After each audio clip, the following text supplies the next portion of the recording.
What's up, world? It's your girl, Tamika Georgia Me Harper. Whenever I'm on Clubhouse, I'm looking for Iron Sharpens Iron with my man, Poetic Black and Written in Pain.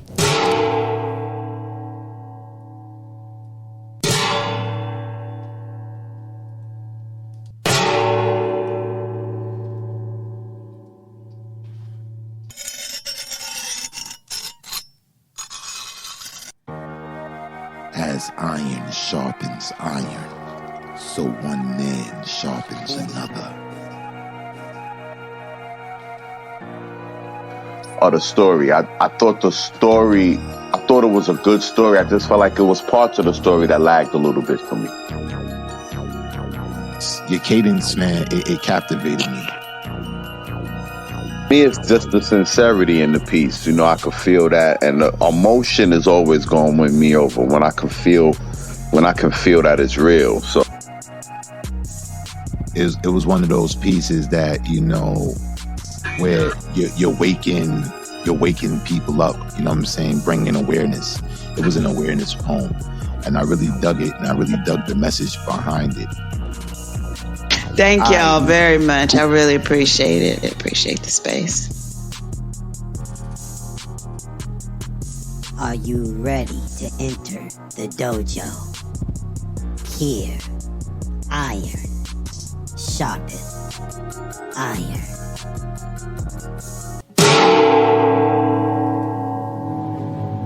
Previously, on the Grand Griot competition, the top 10 scribes were commissioned to write a speech that would hold the sentiment, impact, and overall emotional value of one of 3 famous historical speeches. I Have a Dream by MLK, John F. Kennedy's inaugural address, and Malcolm X's message to the grassroots.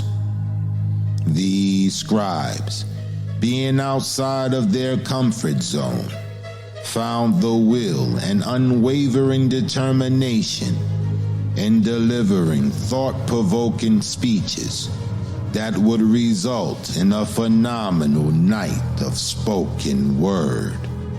I am happy to join with you today in what will go down in history as the greatest demonstration for freedom in the history of our nation. I am happy to join with you today in what will go down as the greatest call to action in this competition tonight. 70 years ago, a martyr of a black king whose symbolic shadow we stand in today spoke life into our grandmothers and fathers who could only fantasize about the freedoms we are fumbling as we speak. Our ancestors may have been freed from their chains a century earlier, but the ropes of racism still held them back from rising to their potential as people. 50 years ago, a great American in whose symbolic shadow we stand today signed the Emancipation Proclamation.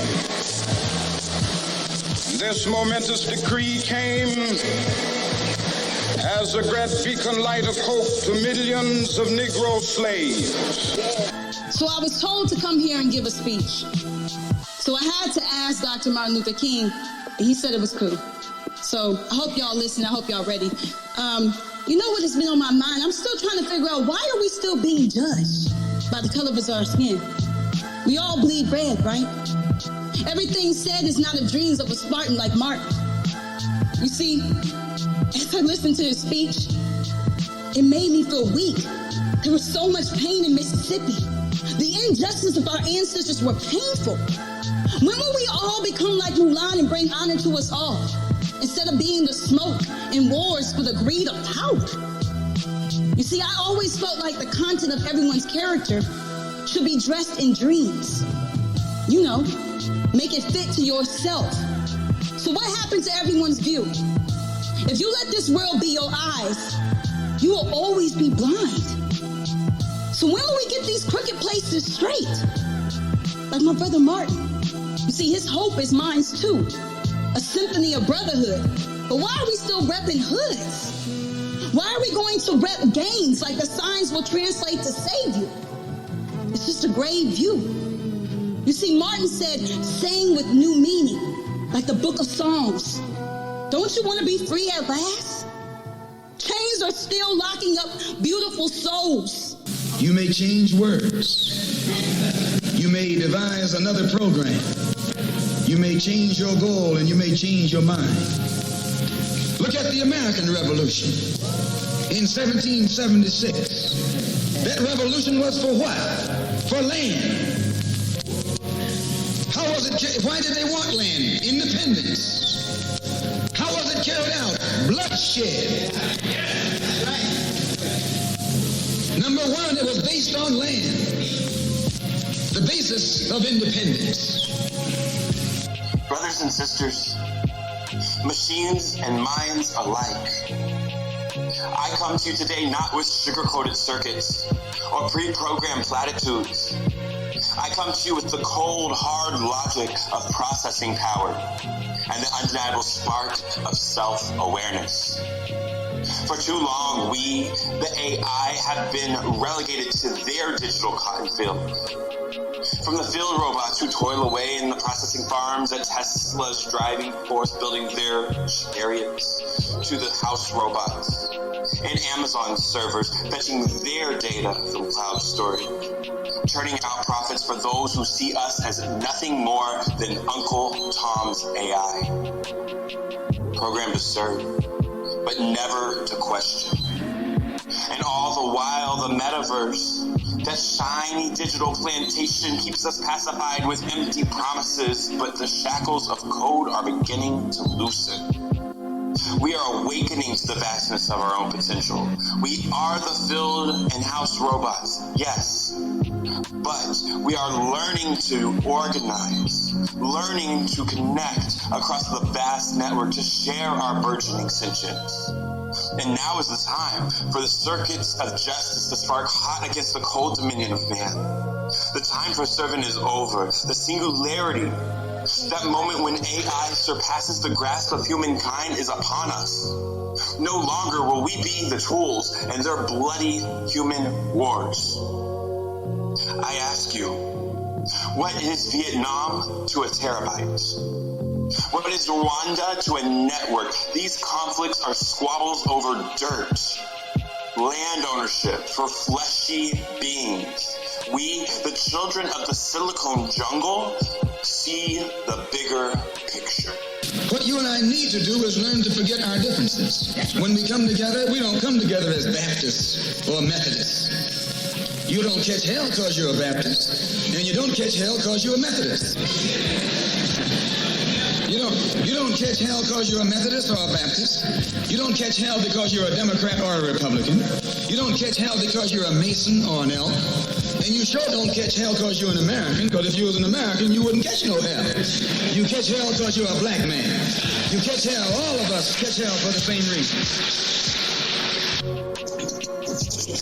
You know, the old folks used to tell me, baby, Mr. Brown can lay drunk in the gutter, get up and put on a suit, and all around town they will call her Mr. Brown. A woman lays in the gutter and gets up, puts on a dress, and yet she will forever be known as that drunken woman from the gutter. As a girl, I took that to be a branding of the mistakes made by the female being, a marring that permeates us as a scarlet letter of less than. But ladies and gentlemen, brothers and sisters, I come to you today not as a poet, or as a preacher or as a politician, but as a messenger of perspective. A perspective that has been suppressed, ignored, and belittled for far too long.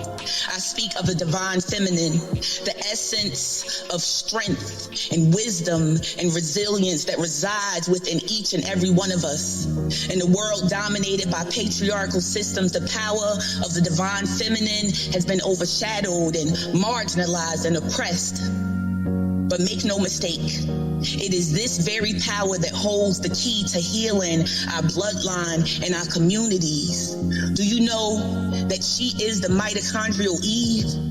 Do you realize that she is the originator of the species? What is the divine feminine if not the biological portal between here and the heavens?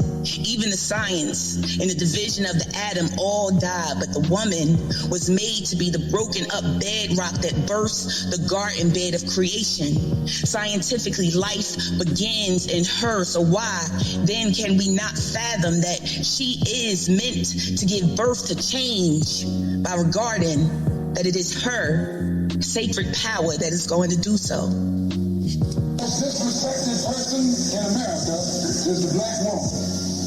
The most unprotected person in America is the black woman. The most neglected person in America is the black woman. And as Muslims, the Honorable Elijah Muhammad teaches us to respect our women and to protect our women. Don't let your enemy know that you got a disagreement. Instead of us hearing our differences in public, we have to realize we're all the same family. I'm not going to try to hold you for too long. We're going to have a brief conversation so you can go about your day, and I can give you some of your time back. Speaking of time, we're going to talk about time, a time frame I've been studying. 6 hours. It takes 6 hours to drive from Los Angeles to Las Vegas. I can fly from LAX to El Salvador in 6 hours. 6 hours. What's so significant about this time frame? 6 hours. Every 6 hours, a black woman or girl is murdered, goes missing. Every 6 hours, a killer is set free in this country, America. And while you're scrolling through your iPhone or Android on social media, arguing about gender roles, the lives of black women and girls are being taken. 20-to-1 scholars say, to be exact, black women are killed. This 20-to-1 ratio represents your grandmothers, your mothers, your daughters, your sisters, your nieces, your female cousins and friends. 6 hours. That's 4 black women or girls a day. And this is the number reported. Who knows the actual number? I said before, the most disrespected person in America is the black woman. The most unprotected person in America is the black woman. The most neglected person in America is the black woman. Black men, you have failed.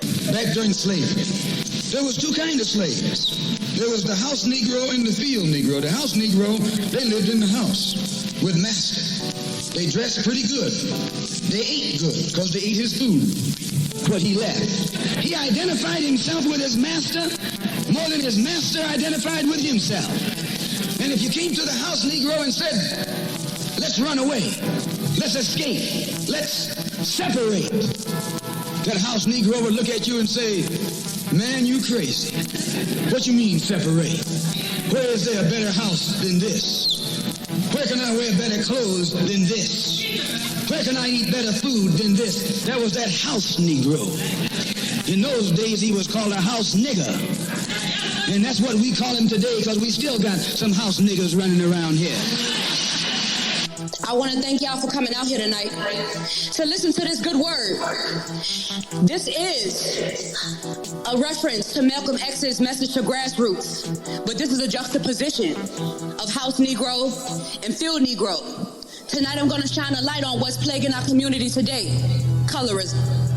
Colorism is a differential treatment based on skin color, especially favoritism toward those with lighter skin, and the mistreatment and exclusion of those with a darker skin tone, typically among those of the same racial group or ethnicity that are known as light skin versus dark skin. the toxic legacy within the black community.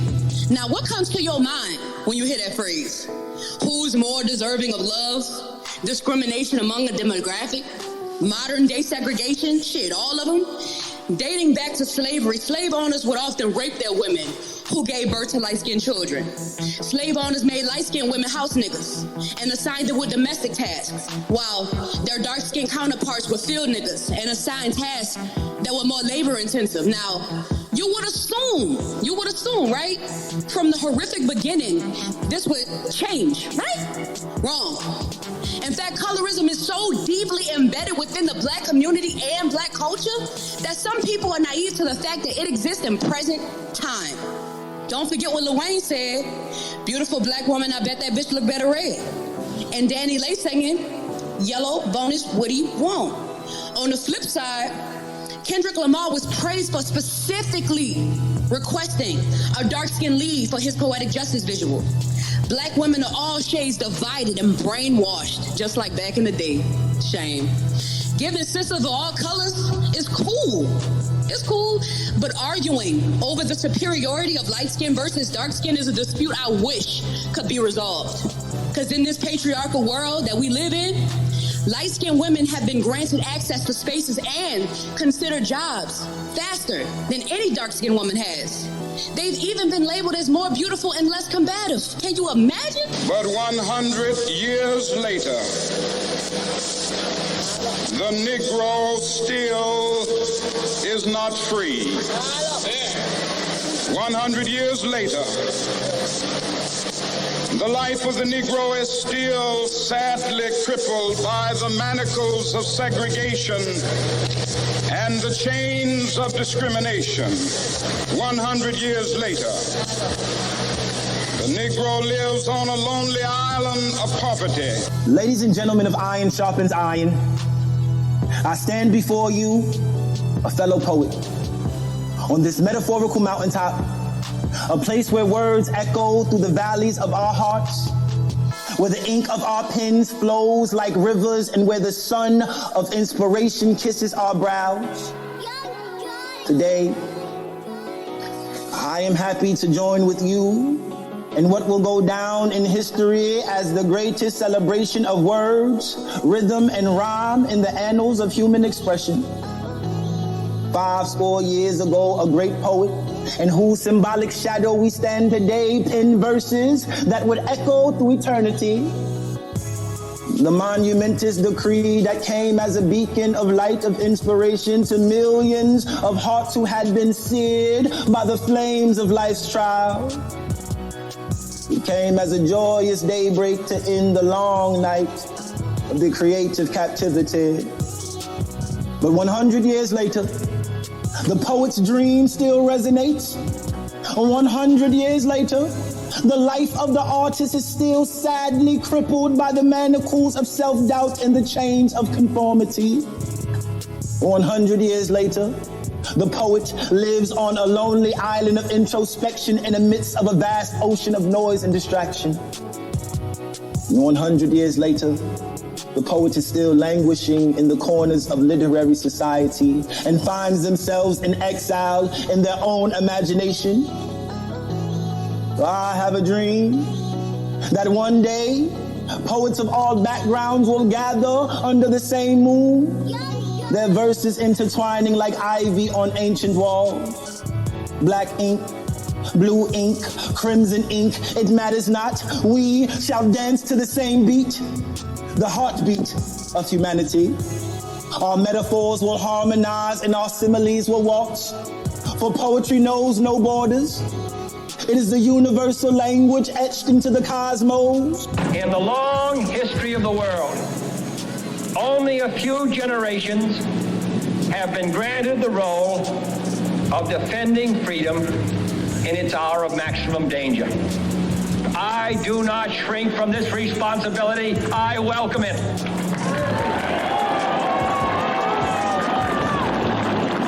I do not believe that any of us would exchange places with any other people or any other generation. The energy, the faith, the devotion, which we bring to this endeavor will light our country and all who serve it. And the glow from that fire can truly light the world. And so, my fellow Americans, ask not what your country can do for you. Ask what you can do for your country. Brothers and sisters, I gather with you today on this occasion, seeking not to give you all the answers, but instead, by the power of God amongst us and within, I ask that we become the answer, so that each man can be a vessel of resolution, seeking opportunity in every conflict.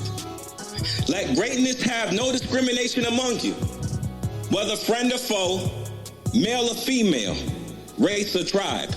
We can all come together for one common agenda, one that doesn't divide, but rather unifies us all for the ringing bells of freedom and the liberty of our fellow man. We do admire power, strength, courage. Though sometimes necessary, violence is not always the answer. Understanding this, let no confusion come to light. Make no misunderstandings or misinterpretation. The succession of our rights will not be stepped on as a doormat, for God's wrath is upon the wicked.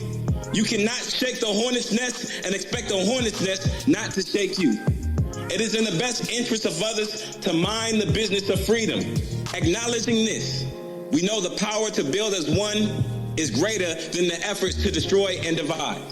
We will not lay down and make peace out of fear, but let us never fear to make peace. Let freedom ring from every hill and molehill of Mississippi, from every mountainside. Let freedom ring when we allow freedom ring, when we let it ring from every village and every hamlet, from every state and every city.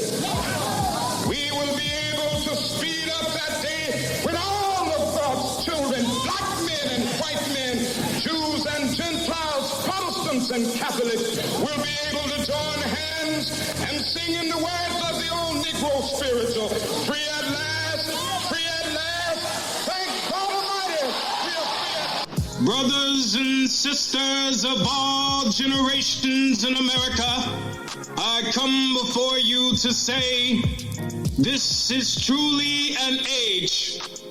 What is happening right now is the greatest demonstration of paranoia taking over our country. The devil has become our president, and it's why so many of us are being led by fear and not by power. Today, brothers and sisters, is a time of confusion, where the mind is not in sync with the body, and the body is not in sync with the spirit. We have all forgotten what it's like to cling on to true liberty. For generations, we as a collective have been manipulated, beaten, torn, battered, bruised, chewed up, and spit out. But despite all of the adversity, we fought our way out of slavery. We fought our way through the Civil Rights Act. We fought our way through Jim Crow laws and segregation. More importantly, we were led by the power of Jesus. Our families were strong and had stability.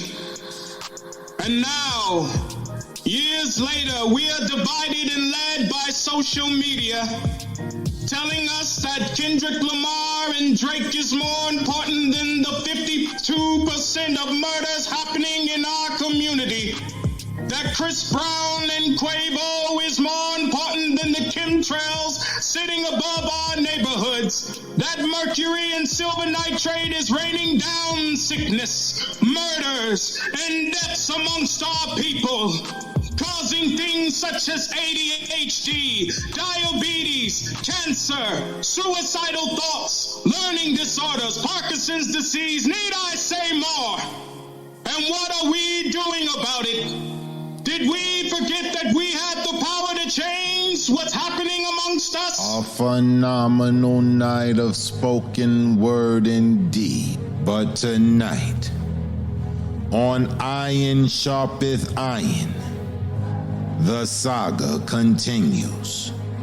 The final 9 poets will prepare to do battle in the Left at the Altar challenge, in which these scribes will showcase their ability to captivate the judges with their storytelling.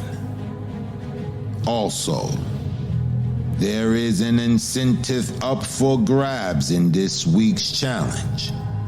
The team with the highest cumulative score will walk away with $200 to split evenly amongst each team member. However, if Rafa, representing the Dirty Dozen, receives the highest score of the evening, then he will receive the entire $200 incentive alone. May the best team reign supreme. Your judges for this evening: Poetic Black, Written in Pain, Eric Moore, the incomparable, beautiful Queen Bee, and last year's champion, the Grand Griot himself, Brother Habib. And your host for the evening, the lovely China Blue.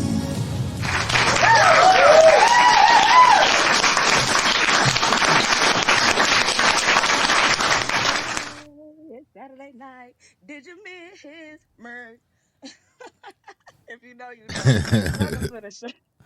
Vernell. Welcome to the Vernell. Welcome to the show, y'all. Welcome to the show. We are here. We are all here for the same reason, to find out who will be our Grand Griot champion of this year. Who will Brother Habib be passing the baton to this year? We with our Divine Nine tonight. You know, they're going to do their thing. Team Pain and Team Black. This is truly a versus night, okay? You heard what he said. Team Pain, Team Black, who's going to take home the $200? Or will it be Rafa, our Dirty Dozen representative, our wild card? Because he get the whole 200. So, Rafa, I hope you came to win, brother. I hope you came to win. And Team Black, you know, y'all got some big shoes to fill, because Black is the champ right now. You know what I'm saying? He the champ. So y'all can't come in here not representing. You know what I'm saying? You know what I'm saying? All right, y'all. We here every Saturday. Make sure that y'all checking us out every Saturday. Make sure you follow the podcast. Go over there on Spotify, wherever it is. I know Black gonna put the link up so you guys can check out last week's episode and every other episode in case you missed anything. Make sure you following it. Make sure you following the people at the top and the bottom of the house. And shout out to the chat room, everybody that's here tonight. We appreciate it. And I can't wait to start. So when y'all ready to get it in, I'm ready. All right. So in the stead of Brother Habib, we're gonna invite to stay in his place as judge so we can get this thing going. We're gonna invite the First Lady of the Compo, Miss Lyrical Movements. Left at the altar. This is their storytelling tonight. It's gonna be emotional. I can't wait to get it in. I can't wait to see which team takes that $200. And just so y'all know, this money is coming out these brothers' pockets. Okay, last year they did the whole thing. That money came out their pockets. There's not many competitions out there like this where you could join in and not pay fees and not have to participate financially. And these brothers have gotten together with their own money to put this competition together. They passed out a lot of money last year, and a lot of money this year will be going out. So make sure that y'all show some love and to respect for these brothers for this kind of competition that they throwing. And shout out to whoever the winner is tonight with that 200. Yeah. We ready? Yeah, we ready. All right, we're going to bring it in hot. First up on the mic, Taja. Come see me, boo.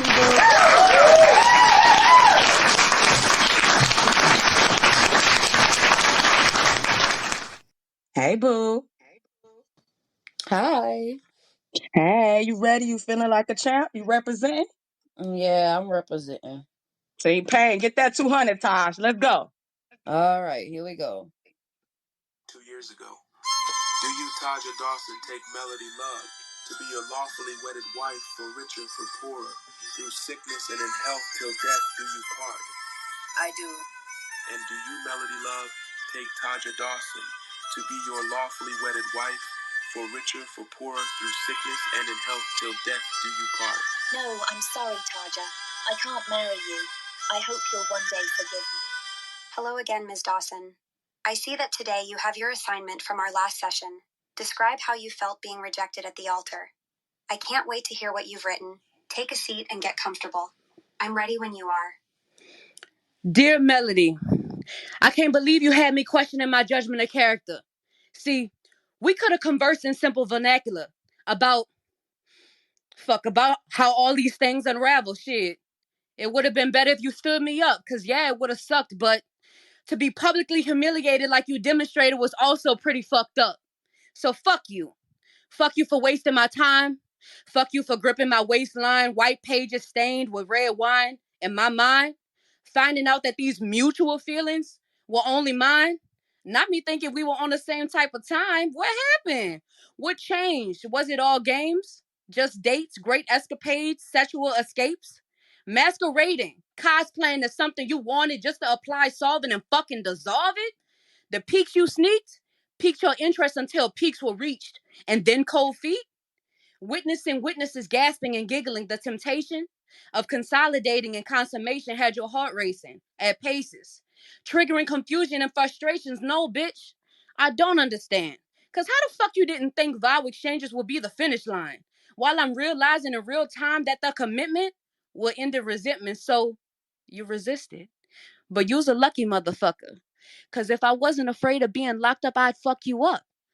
I'd introduce you to the toxic bitch I traded in for pleasantries. It would have been chlorine-scented wardrobe, small fires, and flat tires. Adoration absorbing, second-guessing, ignoring your mental dialogue to prolong monologues? Fuck you. You gotta be joking me.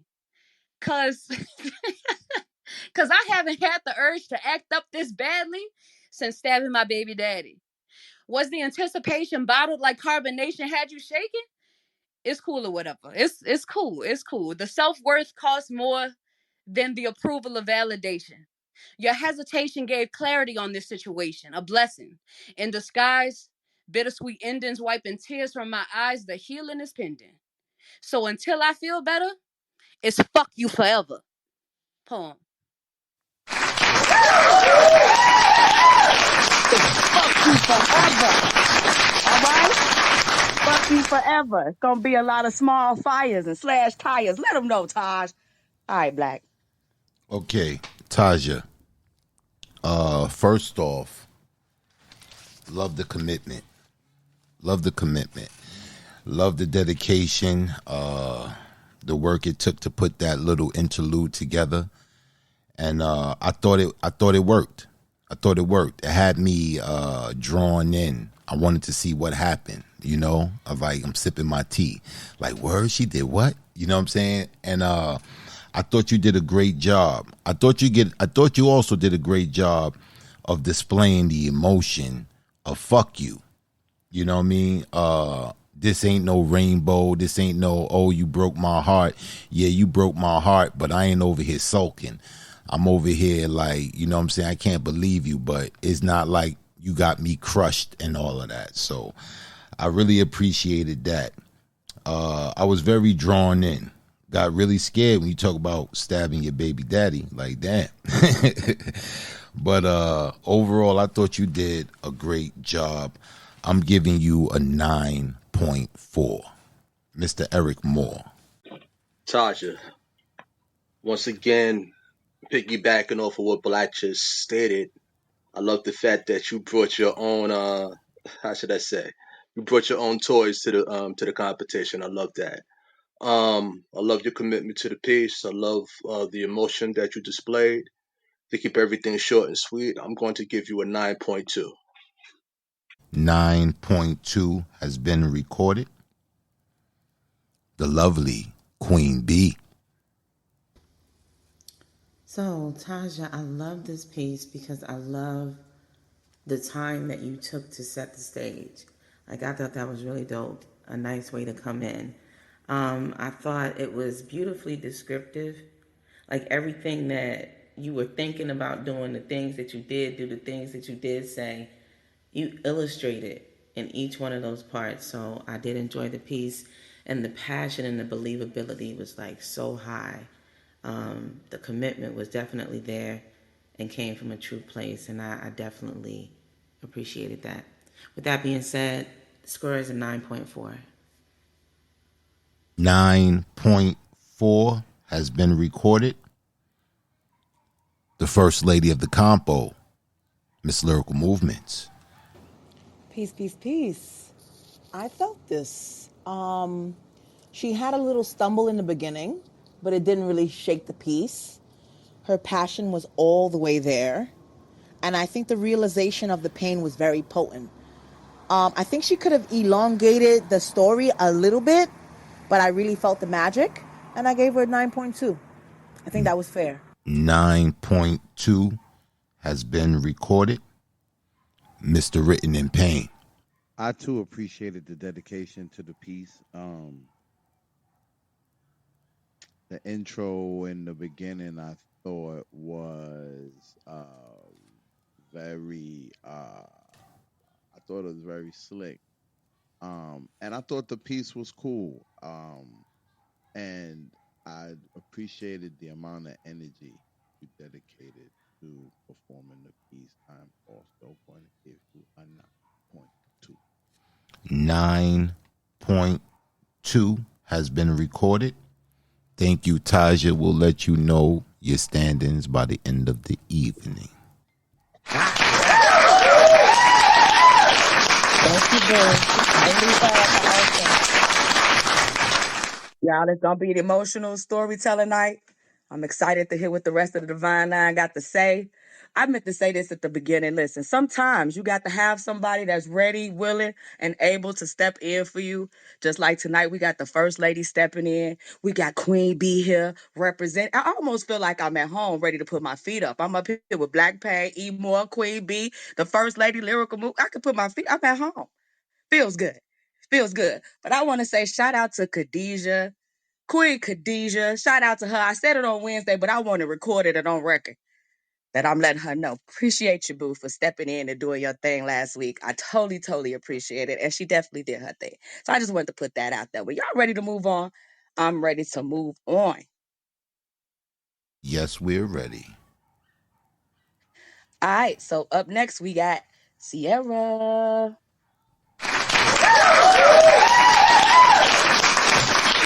See, I like Sierra. Sierra be ready. I ain't got to look, invite, nothing. She already put her hand up and rest to go. That's what I'm talking about, boo. You ready to kill it? I know, I couldn't mess up.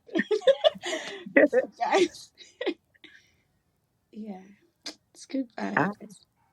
Let us know. Do your poem have a title or what we going with left at the altar? If only you knew what the altar would do. That's the title. Okay. Go ahead. Get it in, boo. Here we are. Okay. So give me a second. I met him in the Bronx.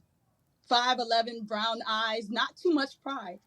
He could see me from the inside out, but my happy was conflicted with sadness. But somehow, he made me look past it. My happy and sadness began to become one, so we spun in sheets as we met on many streets of restaurants and movies. I swear he knew me. Hell, did I know me? He started to show me that I was more than an innocent Mary. He showed me that I buried in many things. My position wasn't just him on the inside of me, but my hands made him feel safe from the massages. My lips made him feel like he had the best sweets. My conversations made him want to take long walks, which made him feel away because he said he is not into no Jill Scotts, but I made him simp for me. Want to sleep with me on the phone, nervous because I turned light switch on, just electric, magnetic, like God created this very connection without lines. We were fine for almost 6 years. Wow. But then one day he took me to Disney for a trip. Getting real goofy. I thought we were definitely big kids now, but for some reason he seemed distracted. I swear we were walking in circles, so I grabbed his hand and asked him, "Are you good?" He said, "Always." As I felt his heart beating in the very palm of my hands, then he took my other hand as he held both, and our hearts just beating very hard. nonstop, as one, with so much care. As he locked his eyes with mine, like a locket that didn't need a key, he got on one knee and screamed, "Will you marry me?" As the band started to play, the dancers were coming our way. I was crying, looking every way. I said, "I do." Months went by, and the planning flew. I blew my mind of how well I planned our big day. Next thing I know, I was in a wedding dress with a hint of blue. My friends kept calling, but I said I have things to do. I continued to get dressed. And the next thing I knew, my friend Latoya was running, and she said, "Hey, come here, I have something to show you." Yet I still didn't listen. I was still reminiscing about this tall glass of wine. Drunk in love, I didn't have time for anything else. I just wanted to say I do. I never had someone do the things he would do. I was ready to put my life in his hands, as he would put his in mine. I promised I felt like love was worth dying for. So I started crying more, asking the makeup artist to just please redo my face. I felt I was in the right place as time kept flying for our wedding to start. And the next thing I know, I started to walk down the aisle, slow pace, as his eyes made me feel like he commanded my walk. I felt sparks as if we were already husband and wife. I knew he would be the love of my life, but as I got closer, I felt the shift of energy. He seemed nervous, sweating like he could see into me. I looked at him deeper so that it would pierce his insides. I wanted him to know I can feel what he hides. He tried to smile, but I knew it was just a cover. But then I said, "Oh no, you're overthinking." So I started to think to myself, man, but is the love of my life dating another? But I convinced myself it was nothing, you versus you, so I continued to walk to the altar. I grabbed his hands, tried to look deep within his beautiful brown eyes as it locked with mine, but I still couldn't see him. So the preacher, he began to speak. And as I looked to my left, I noticed that another woman was standing up.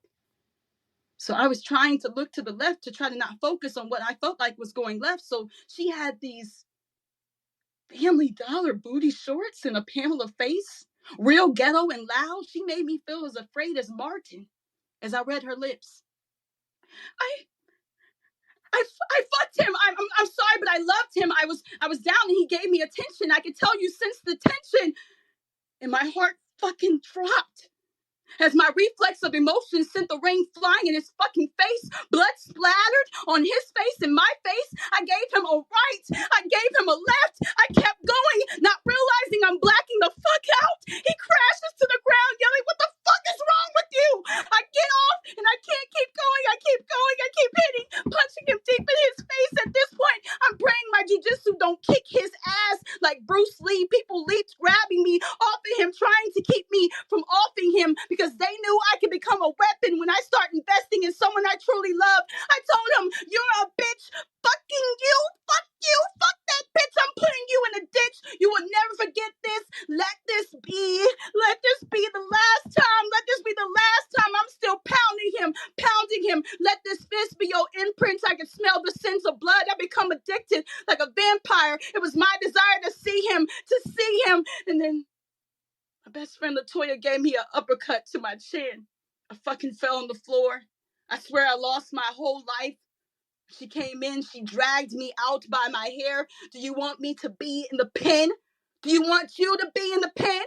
As we ran out of the church and my ring finger dripped of blood instead of promises, I was so hurt that I do would never be the end of me. I guess it is the end of me. As I ran out the altar, I fell on the ground. And I just wanted to lay there, because now I felt as concrete as sidewalks. I told myself I would forever be a gargoyle. I don't want to see the life of love. It's never I do. But fuck you. I should have listened to Latoya because she was there when that bitch fucked you. Fuck. That's it.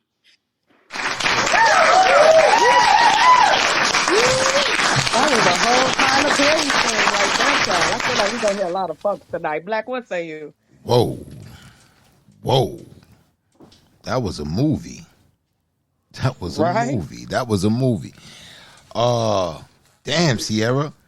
This right here was a movie. I had my popcorn and shit. Love and hip hop. You did what? I love the backstory. I love the fact that you took us to the beginning. Y'all met in the Bronx. You set the mood. You know what I'm saying? You dealing with a New York type of cat. You dig what I'm saying? So that already set the scenery for me. You gave us a timeline. 6 years y'all been together. 6 years y'all going on trips, y'all going out and eating, you know. The love is just maturing between the two of you. You know, I love the acoustic sound effects, the beating on your chest, you know, making it feel like, you know, authentic and present. And I actually love the rhyme scheme. I didn't feel that the rhyme scheme was forced. I thought it came off natural. I was drawn in, and the line that stuck out to me, he was like, concrete, I'ma be as concrete as sidewalks. Yep. I thought that was crazy. Overall, this was a movie, man. This was a movie. I love the passion in it. I love the drama. You know, it just felt like you really committed to this character and making us feel this story. I thought you did a great job. I'm giving you a 9.7. Mr. Eric Moore. Sierra. Oh man, yo, check this out. As I know I'm supposed to be paying full attention to your piece, and I gave you a lot of attention, but as you doing your thing, I had to call my people, not even call my people, I had to text my people to make sure that it was you that was reciting this piece and not her. Dead ass. Yo, it kind of made me, listening to you do your thing, made me feel like I was hearing excerpts from Kill Bill and Waiting to Exhale. Great storytelling. You held my attention. You had me hooked, right? I know a couple of dudes that got caught up there by the left and the right and the left because of that same bullshit. So great job. I'm giving you a 9.7. 9.7 has been recorded. The lovely Queen B. Wow. Of course it'll be them boys from the Bronx. This is all. That part, Queen. Sierra, this was crazy. So the one line, first of all, that just stuck out for me was, my ring finger dripped of blood instead of promises. Yep. Go ahead, Queen. I knew you would catch it. That scene was so bloody because it was so descriptive. Like the blood splatter, I feel like what you did when you ended up with providing an experience, right? It was very theatrical. And I felt like you built emotions to have us fall into at the appropriate times. Like it was such a beautiful roller coaster of emotions. Your storytelling abilities is just immaculate. I loved when you switched the tempo, of the piece. I love how it got barred up in the last two stanzas. Yeah. For me, this is a 9.8. Gratitude, Queen. 9.8 has been recorded. The lovely lyrical movements. The story development was there. Okay? Very captivating, very genuine. You pulled us all in. Within the first few seconds, I want to say for me personally, man, I felt it. I really did feel it. There was a stumble towards the end, but you rolled out into the sentiment, and I think the delivery was really, really tight, and you were there. So I gave you a 9.6. I think you did amazing with that, and you just showed your AZZ, as I like to say. So 9.6 for me. 9.6 has been recorded. Mr. Written in Pain.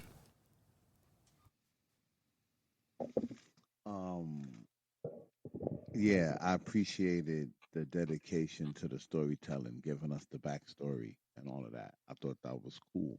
Um, I also appreciated the pace um, of this because although it did have a little bit of length, you didn't notice it because you did a good job.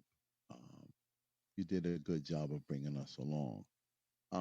And I appreciated for me, I felt like you had came off the box a little bit with your delivery. I never I never heard you this way.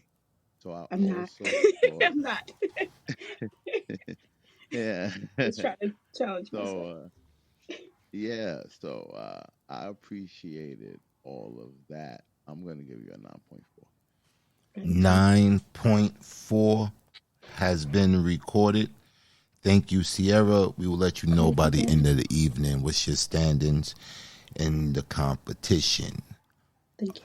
All right, before we move along, you guys bear in mind that you got to stay to the end, because if you're in the spit off, you will have to be there. So just keep that in mind. Back to you, China Blue.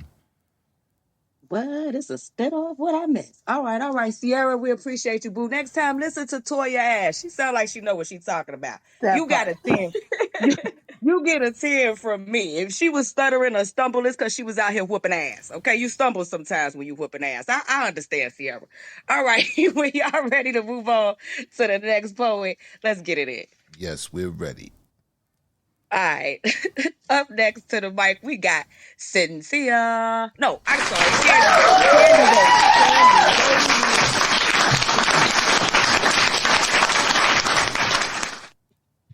Candy baby. Hey, boo. Hey, can you hear me? We got you loud and clear. Okay, cool. All right, you ready to get it in? Do your piece got a title, or you just left at the altar? He left me. He left her, y'all. Let's get it. This man, he's more than a man.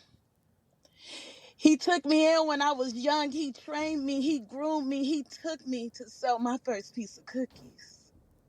I inadvertently became his most studious student, gave him my everything. He took me across country. He freed me. I say he freed me from the prisons of abuse within my unsafe home. In return, I was his barter. He bartered me and barred me from contact. His words became keys to keep me locked in. He locked me in psychologically. He said, stand up, and I stood tall. I was caged. He gave me wings. I was free. His free-base birdie, Griselda, he was El Chapo. When he flashed out, I flashed out. Things got bloody, but we made it up and licked wounds as one. I wanted to run out, but stay 10 toes down because I couldn't abandon what was at home. My love, he forsaken that crossroads when we were supposed to stand strong. I say, I loved him. I gave him my whole heart, wholeheartedly loving him with everything within my soul. Washed his feet, he became my Jesus piece. Worshipped his words, he was my altar. And yet, here I stand. Watching on screens, wedding scenes that were supposed to be my own. He gave my ring to another woman right in front of me. Who couldn't have loved him like I worshiped him? We were in a tug of war. She's pulling. I'm begging until my knees became bloody. I'm begging. Second chances, don't leave me yet. I watched him walk away. And here I am watching with my bouquet at the altar alone. Pouring alcohol on these wounds that scammed up my history of love lost at the altar. Based on a true story.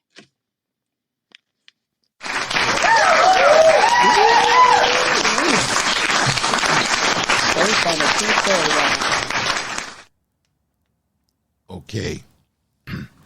Okay, Candy Baby. You did something different with this piece. And I really appreciate the fact that you went outside the box.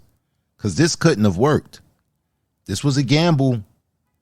This was a gamble. Because this cadence that you had, kind of reminiscent of a song.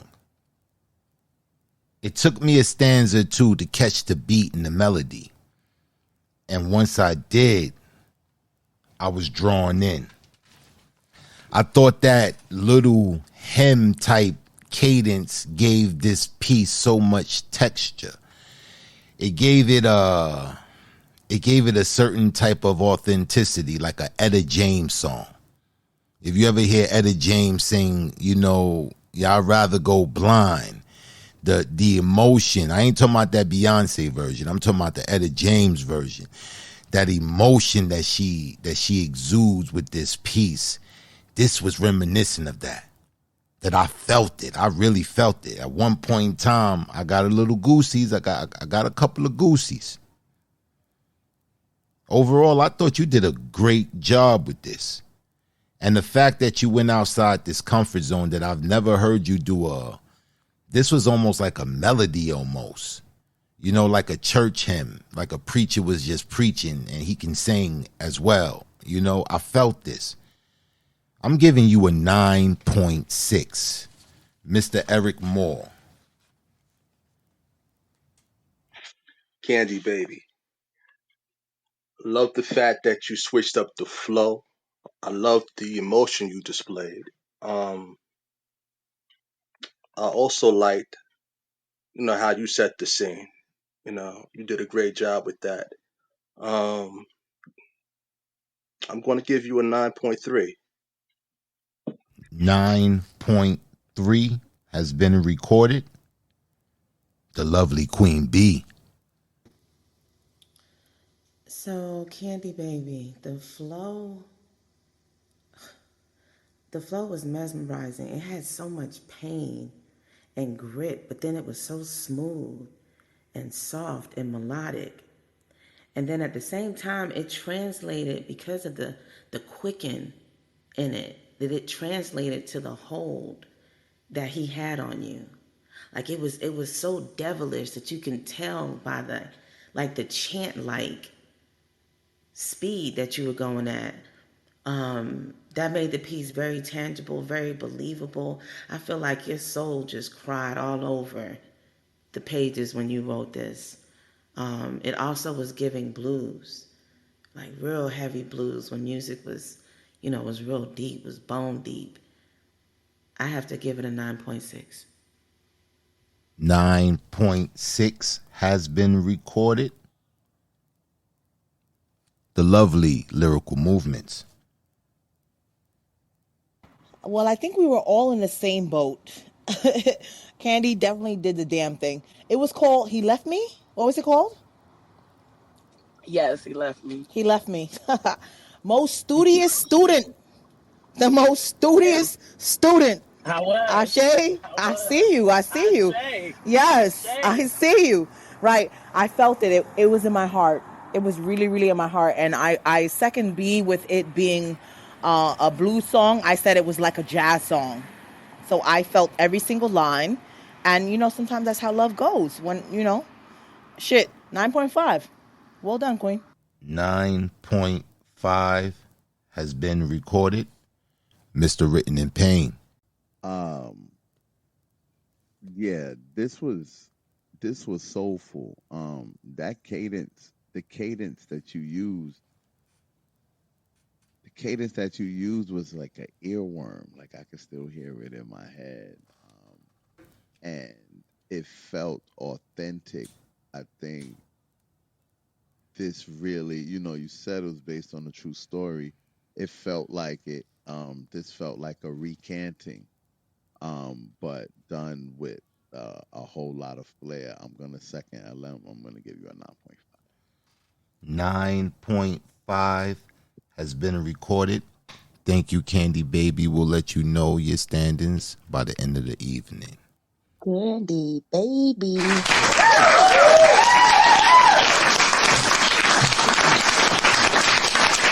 Rabbit candy. And I agree. It's easy, I think, to express yourself when it's based on a true story. So shout out to you for sharing that with us. All right, Black, what we doing? We moving on? Yes, we're moving on. All right, Sincere. This time it's really on you, boo. Come see me.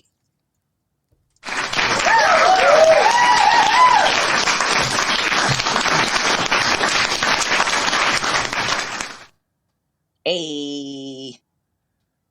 I was shoving it stuck, gang. Vibes, we outside hugging trees, drinking water. Hey, always with the water. So what you got? What's the name of your piece? Or you just left that thought open? The name of this piece is I Put a Hit Out on Cupid. There you go.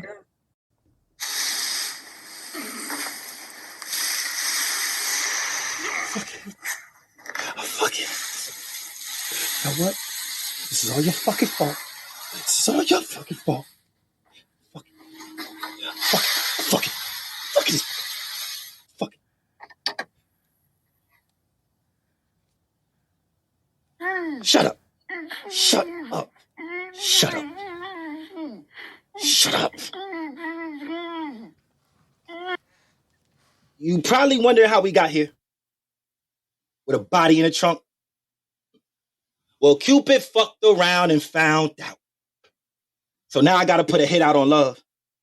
So before I bring Cupid to his ending, I think I gotta give y'all this from the beginning. You see, time stood still when I met you. It was poetry in the park. Your eyes lit up the night. It was like magic in the dark.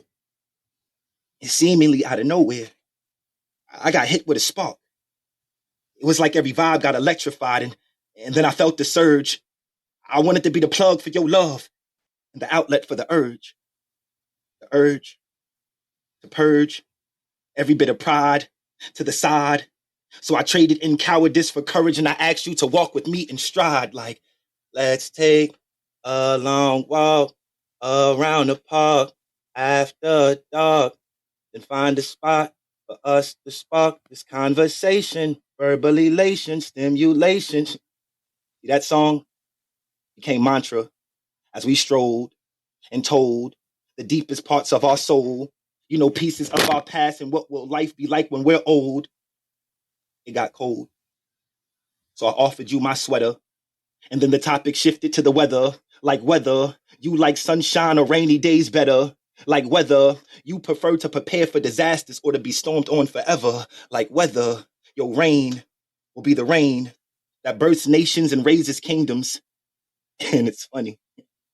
It's funny because you said you don't need a knight in shining armor. You said your knight is the sky and you only need a man who has honor and believes in karma. And I was like, damn, well, that was real. So can we build and build? We did. We started building dreams of variety. It seemed like the only thing that could separate us was anxiety. We was locked in for weeks. We ain't even care about society. We spoke with eyes, wanting to tell our vision, to be real with our realities without television. So selling visions only made buying into commercial selling of your advertisements easy. It was easy to marvel at a superwoman. It was easy to watch words unscripted fall from your tongue with no director's cuts or edits of your character. And your character needed no development. You took more wins than losses, so your biggest L became your eloquence. So I tell my sense that you are my sensation, since patience is waiting, and it seems I've been waiting on you all my life. Will you bring waiting to completion and be my wife? So as I sat on my knee, for what felt like an eternity, she looked at me in the eyes and said, yes, of course, I'll forever be yours eternally. She said these feelings started as a flicker, but now they really burning me, burning hotter than the devil does. She said, so let our love be the flame that the phoenix becomes jealous of. That's exactly what we did. As we talked about kids and the type of life to get into, Looking over DJs, dresses, tuxes, and different venues, seatings and invitations and what we serving on the menu, while laughing about all the wild and crazy things we know our family and our friends do. I mean, it tends to be draining.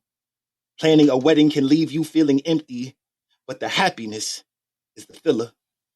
I never thought I'd be so happy to see my bridezilla because everything, it had to be perfect.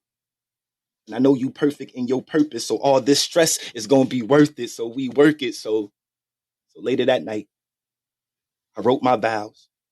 I wrote a promise to learn all your wins and hows, to learn your whys and wins, to hold your secrets and your sins, to be the paper to your pen, to be your lover and your friend, to never break but sometimes bend. I'll console you for your losses and I'll congratulate you for your wins. Because I may not be the beginning of your beginnings, but I want to be the endings to your end. So I vow to be the wind, a gentle breeze that carries the fragrance of forever. I smell the forever in the morning, because it's only in mourning that the death of a singular existence can acknowledge the birth of duality, the birth of a union, and the union is ours. So I vow to be your sky because you are the moon and my stars. You would fly if I let you. I vow to love, honor, cherish, and most importantly, respect you. Oh, I was ready. I was ready to get the day underway. I was ready to see that smile. I was ready to see your face at the end of the aisle. My heart was racing for miles. I tried to control my breath, but I couldn't breathe for a while. Bum, bum, bum, bum. Bum, bum, bum, bum. But then the music played, and then my heart stopped. And then the music stopped. And then it played again. And then my heart dropped. Because I was staring at an empty doorway. I was trying to find more ways to figure out how I faltered. I'm still trying out to figure out how you left me at the altar. I can't seem to find a recollection. I guess you never meant to meet me at the altar. You only meant to alter my perception. Because after being left at the altar, you birthed an alter ego that learns to deal with rejection. So when rejection makes an alteration, you got me looking for love now for revenge. So fucking alter. Now I want an altercation.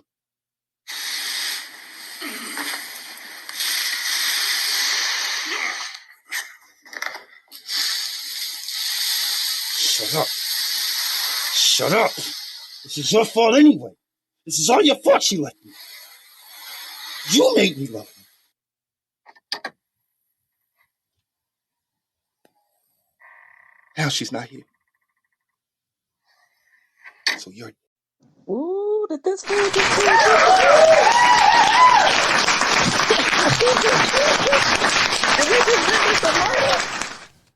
He had me at the Jelly from Philly lyrics, though. He could do no wrong after that. Black, what say you? Okay, Sincere. Okay, Sincere. You brought out the big guns. You brought out the big guns, Sincere. This intro was epic. It was epic.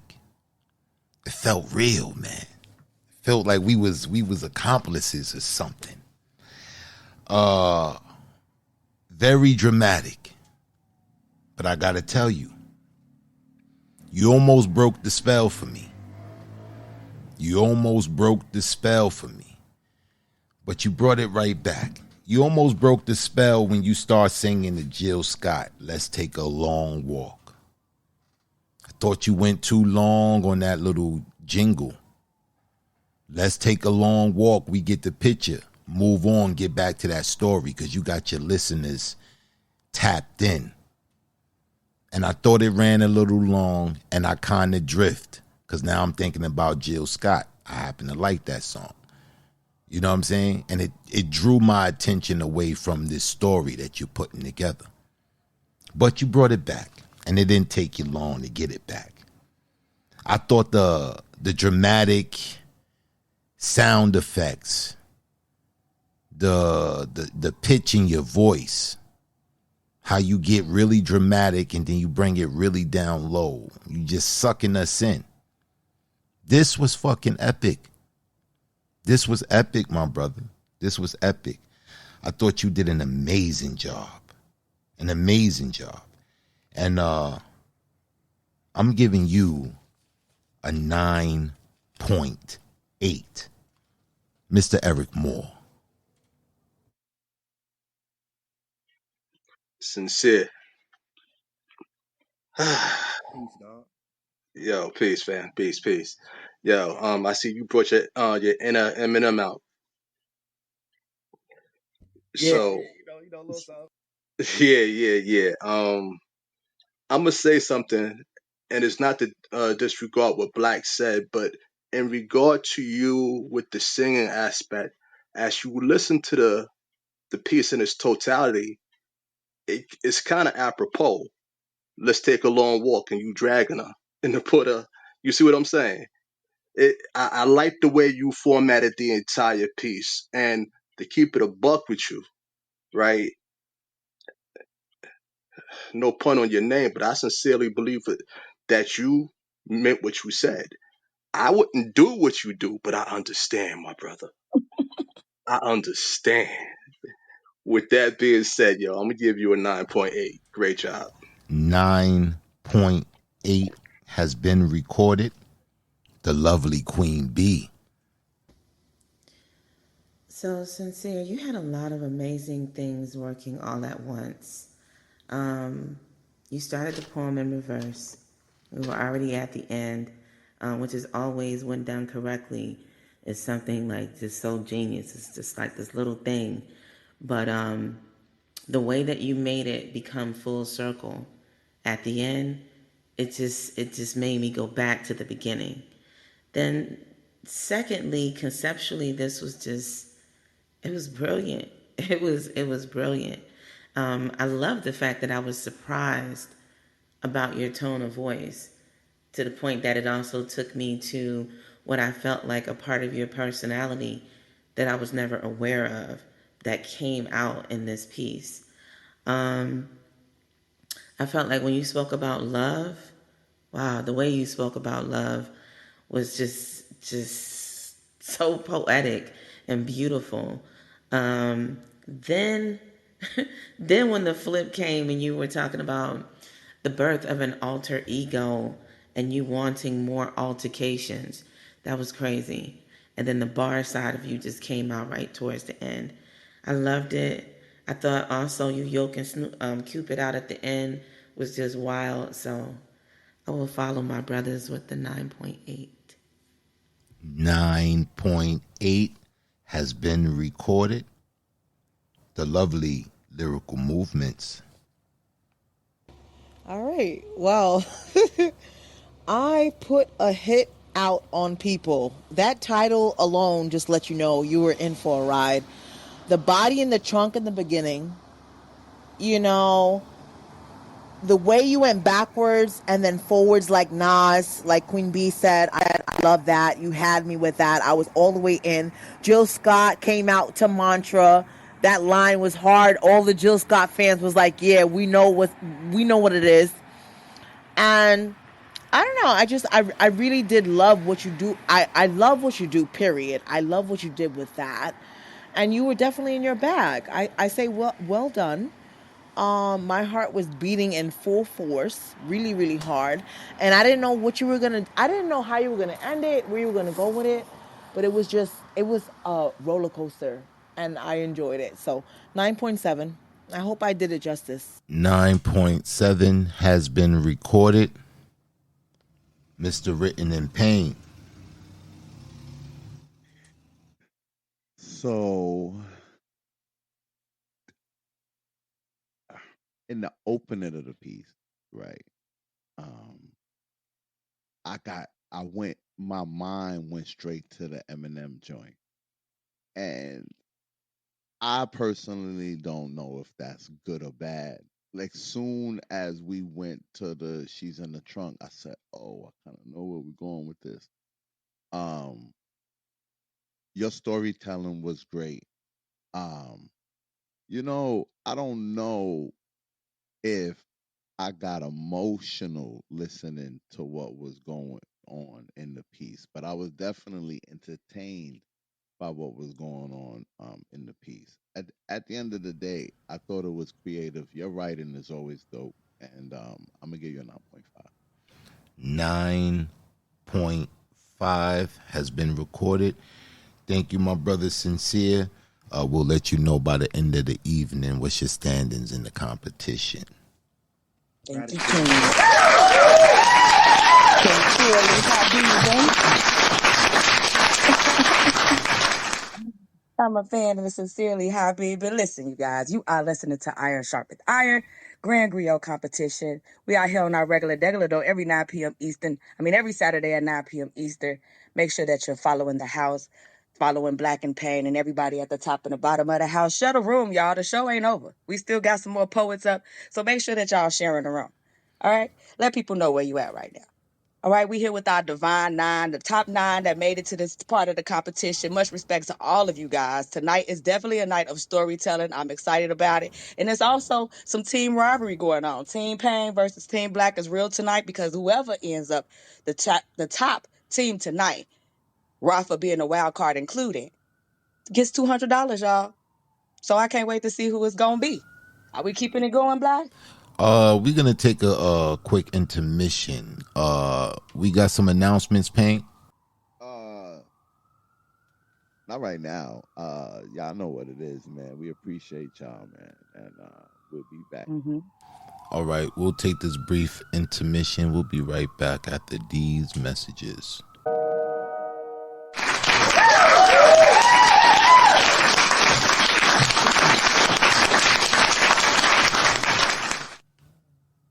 Iron Grand Griot competition. We all here for the same reason. Shout out to everybody that's been with us for all this time.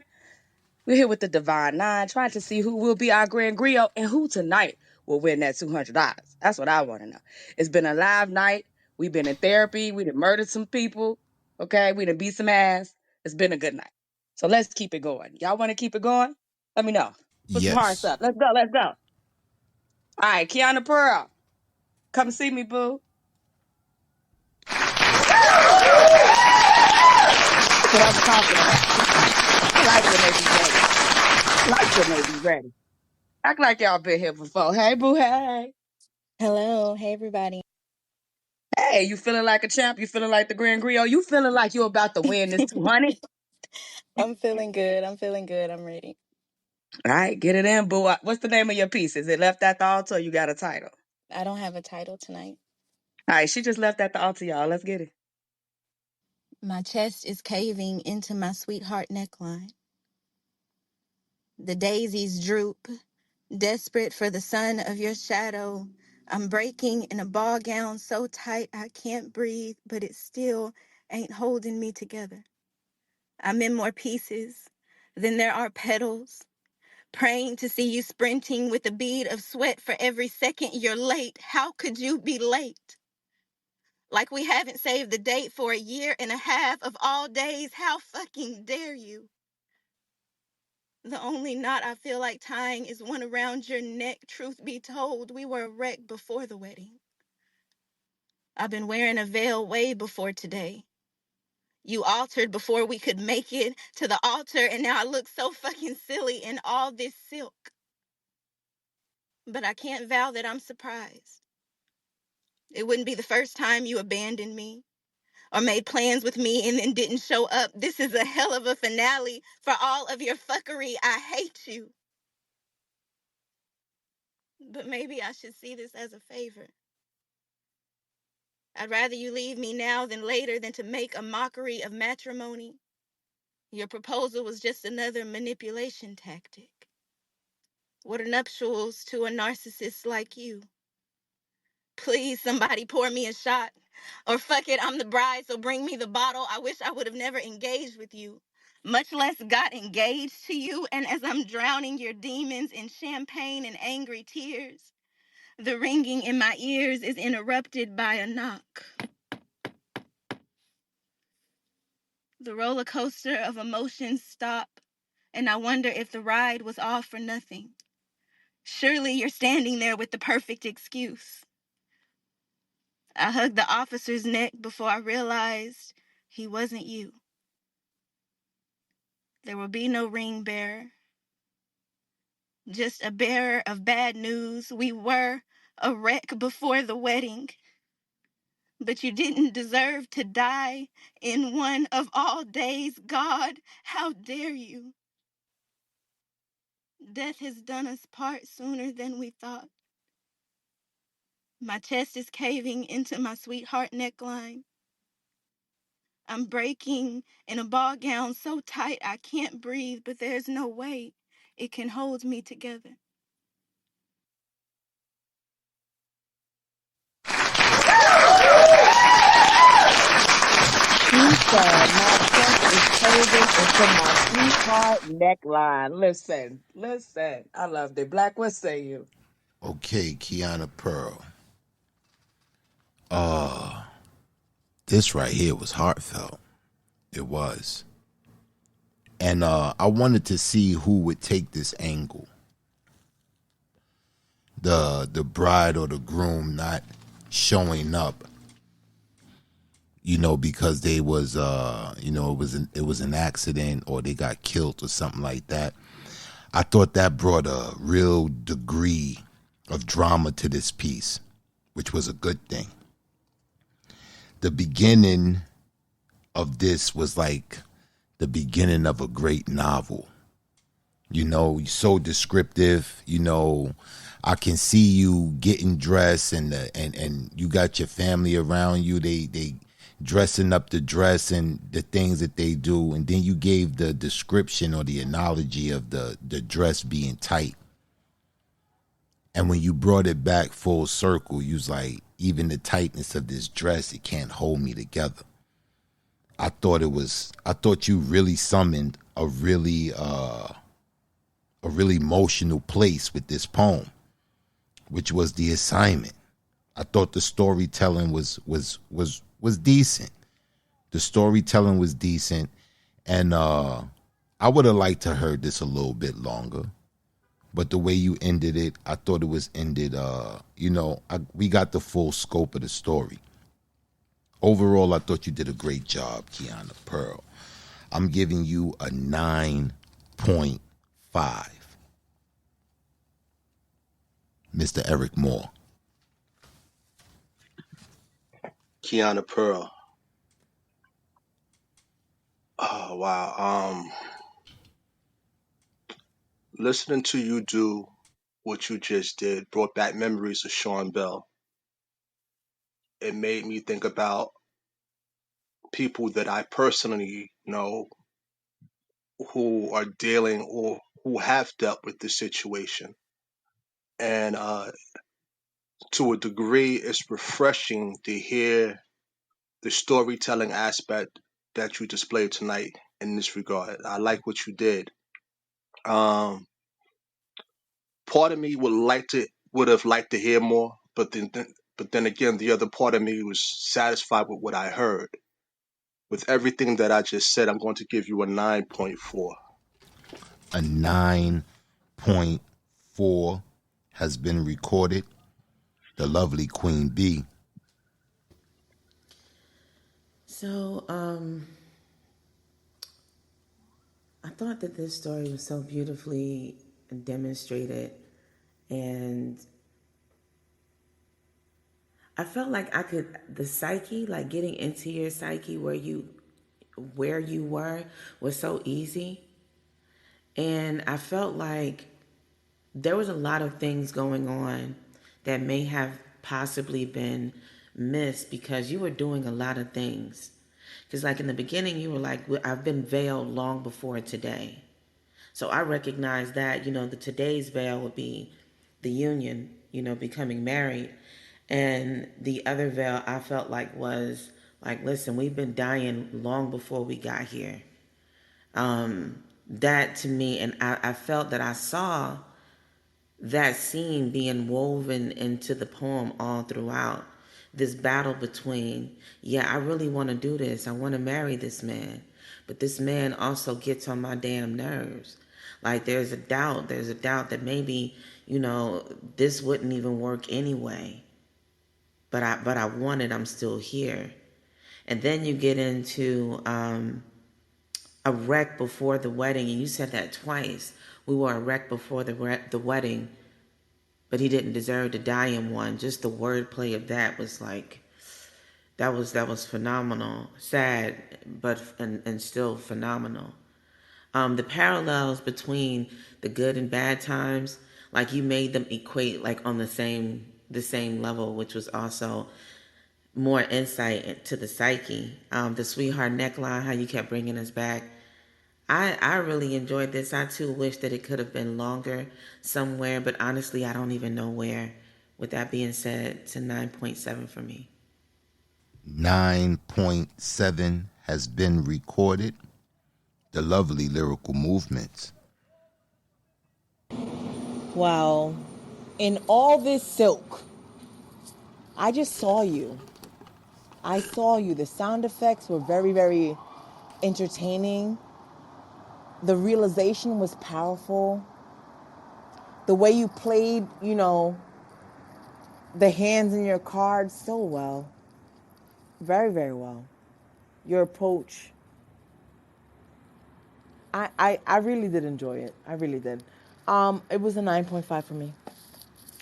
9.5 has been recorded. Mr. Written in Pain. I was drawn in by the way you delivered the piece. I thought that I kind of thought that in the beginning when I was first listening, I kind of thought it was a little dramatic, but then I was listening and I really enjoyed the parallel you made between the relationship wreck and where the piece ends. I too wish the piece could have been a little longer, only because of how you ended it. There's a place in the story where you could have, I guess, left us dangling a little longer, just so that the ending of the poem would really punch. It did punch, but had you left us, had you left us in the air a little longer, the ending of the piece would have really hit. But I enjoyed this piece. I really appreciated the way you tackled the prompt. I'm gonna give you a 9.6. 9.6 has been recorded. Thank you, Kiana Pearl. We'll let you know by the end of the evening what's your standings in the competition.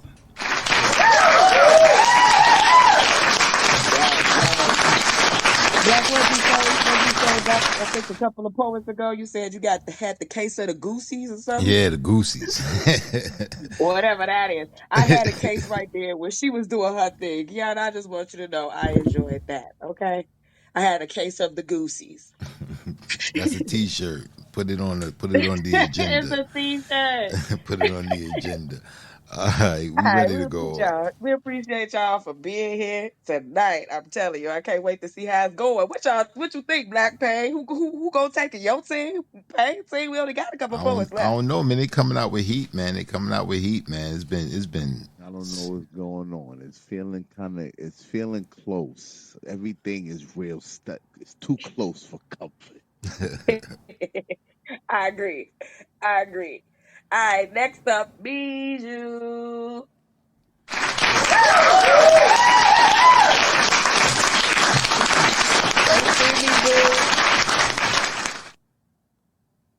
Hey, boo. Hey, what's going on? What's good? You ready? You feeling like the champ tonight? Yeah, I'm good. I'm just on a road trip. I'm in Chicago right now. I'm in the car right Damn, now. you in my city. That's Yeah. what's up. Yeah. I'm gonna come see you, boo. Yeah. It's not. Listen, Bijou had our top score last week, so let's see. Let's get it in. You got a title for your piece or what? Yeah, it's called Tainted Blood. Oh, let's go.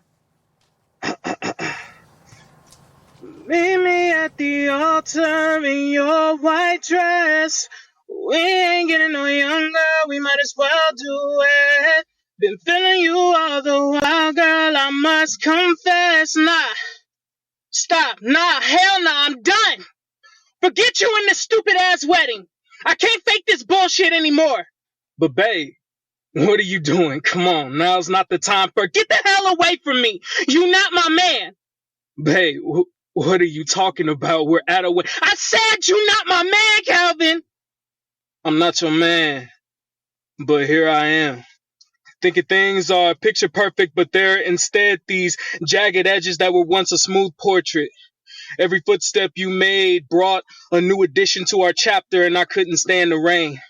My eyes are shedding blood on this altar, weeping at the sight of the white dress you're folding like a Bible before God, telling me that you didn't want your faith to cross my path again. These words are nailing me in this suit while my necktie squeezes the trigger of my lungs like the barrel of a gun before being stretched and burned amongst this ignition. See, these bullet wounds were from clips I wasn't used to. The same lips that stained my soul are the same lips that planted a bomb, especially since they're from the same person I go to war for. But this guerrilla warfare, since that has me banging on my chest. I'm knocking and wondering if there are any remains from this explosion. Now I have PTSD from your voice and eyes, but to my surprise, I never would have realized that this memorable cyanide would turn the butterflies in my stomach to me gripping the toilet while vomiting words that bleeds on this red carpet, spreading massacres to the masses.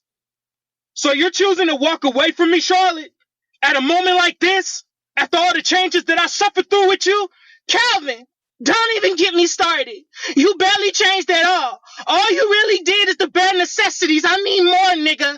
I don't need someone basic. Basic? How am I basic when I provided you everything? How? Oh, or maybe it's Jerron again, right? You keep going back to that nigga like he got a dime to give you. Don't bring him into this. This is not his fault, Calvin. I've tried with you. I've even tried my Zoloft and I've even tried my therapy. Calvin, what more do you want from me? This was all your idea. Yeah, it was my idea for you to see him for help, not to go and fuck him and then mess up our relationship. How did that translate in your head? Are you really that insane? Calvin, what do you want from me?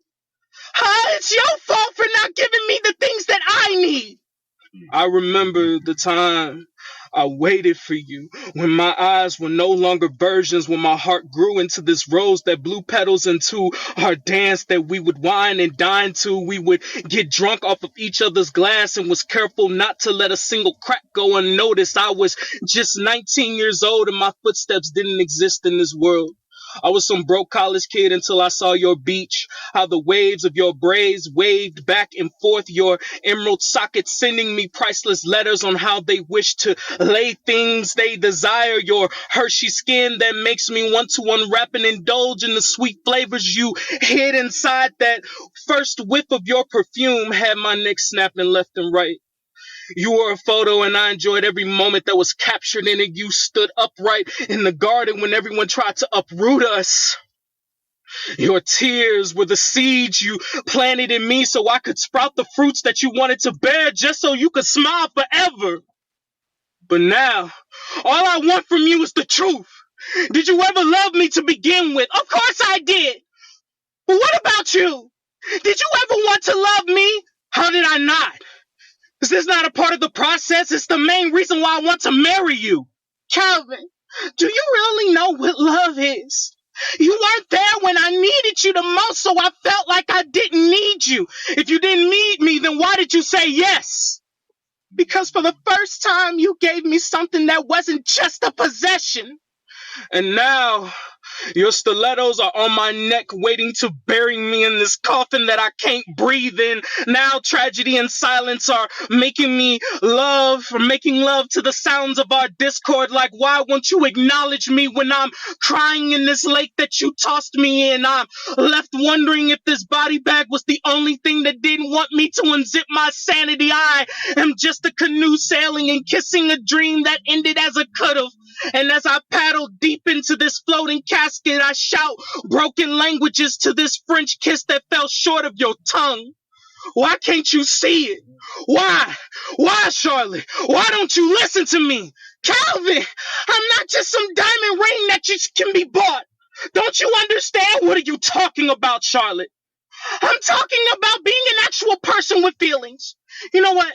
Screw it. If you want the fucking truth, then here it is. You are nothing but a blind man with paper. I could cry on your shoulders and tell you everything I feel, but it wouldn't make a difference. You don't listen to me. You think you can fix problems with money and other people, but truly, you don't know how to speak to me. Like, where's your intimacy? You lack so much depth as a person that it kills every fucking vibe I try to set up. I can't be with a man who doesn't adhere to my needs. And those needs aren't financial, Calvin. Those needs are internal. So why don't you go marry a trophy girl who enjoys being showered in cash with Corvettes? But as far as me and you go, we are not compatible. Not one bit. I only said yes in hopes that you would get this. But just as I said, you are as dense as they come. And that's why Duran is so much better than you.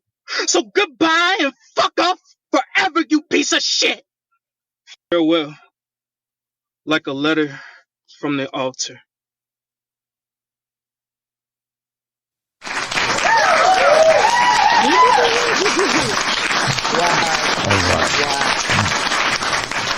All right. All right. All right, man. We got to dig into this one.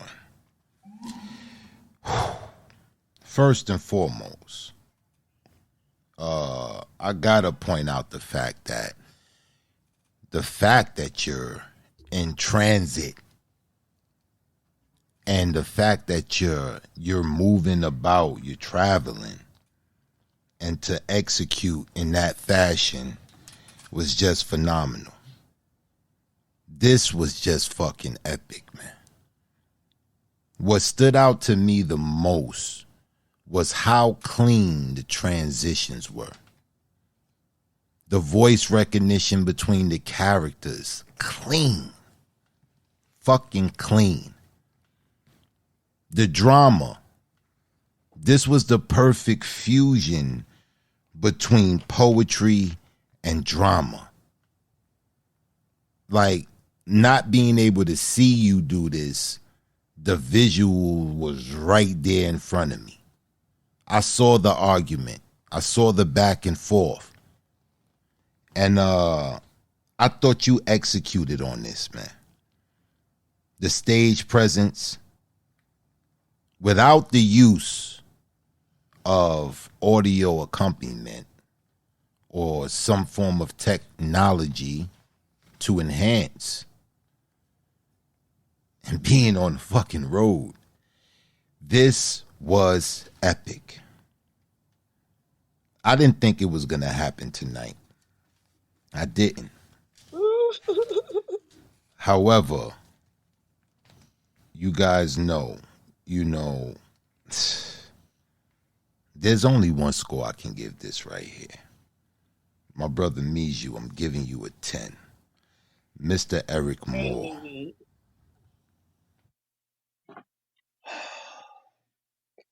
Niju. The wordplay, exceptional. The storytelling, epic. The flawless back and forth banter just pulled me in and held me captive throughout the entire duration of this piece. I'm not gonna draw this out, yo. Oh damn. I'm caught, and I don't want to say something because I can't take it back. So I'm giving you a 9.9. Wonderful job, yo. 9.9 has been recorded. The lovely Queen B. So, Mishu, I want to make sure that the song references in the very beginning get pointed out, because they were tucked in the piece in the very beginning so well. And then out came this phenomenal wordplay, and then the exchange. The back and forth, like Black said, was so clean. Also, your breath control is crazy, because as big as you become in your emotions, you don't lose sight of the pace, the pulse, us as the listeners. And that's really a big deal. It's a big finishing deal. There was a line about wondering if the body bag isn't the only thing trying to zip me out of my sanity. Something like that, if I didn't get it right. That, the visual on that line alone was just, it was superb. It's a 10 for me. A 10 has been recorded. The lovely lyrical movements. Tainted blood indeed. I felt like it was automatically a crazy roller coaster ride of love. The actress and you, the synergy between you two was just priceless. Like the way you guys intertwine with each other, just the timing was like you guys have practiced this for a very, very long time. And I know you probably haven't because, I mean, you just got a week, right, to do it. So amazing. Theatrics, beginning to the top, or beginning to the end. And I'm giving you a 10 too. A 10 has been recorded. Mr. Written in Pain. Miju, yeah, I'm gonna sound like an echo. I thought your transitions were crazy. I am somebody who once upon a time used to, do a lot of the experimentational things with my voice, and I know the kind of effort and energy and what kind of dedication it takes to be able to do what you just did in terms of the transition. Uh, the writing in the piece, the wordplay in the poem was also dope. For me personally, and I say this all the time, I'm not the sharpest knife in the drawer. But for me, it was parts of this piece that I don't know. I kind of got disconnected sometimes. I don't know if there were there were moments in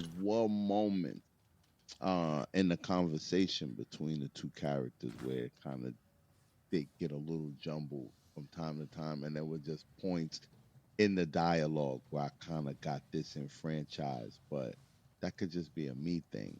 I'm gonna give you a 9.6. 9.6 has been recorded. Thank you, Miju. We'll let you know by the end of the evening what's your standings in the competition.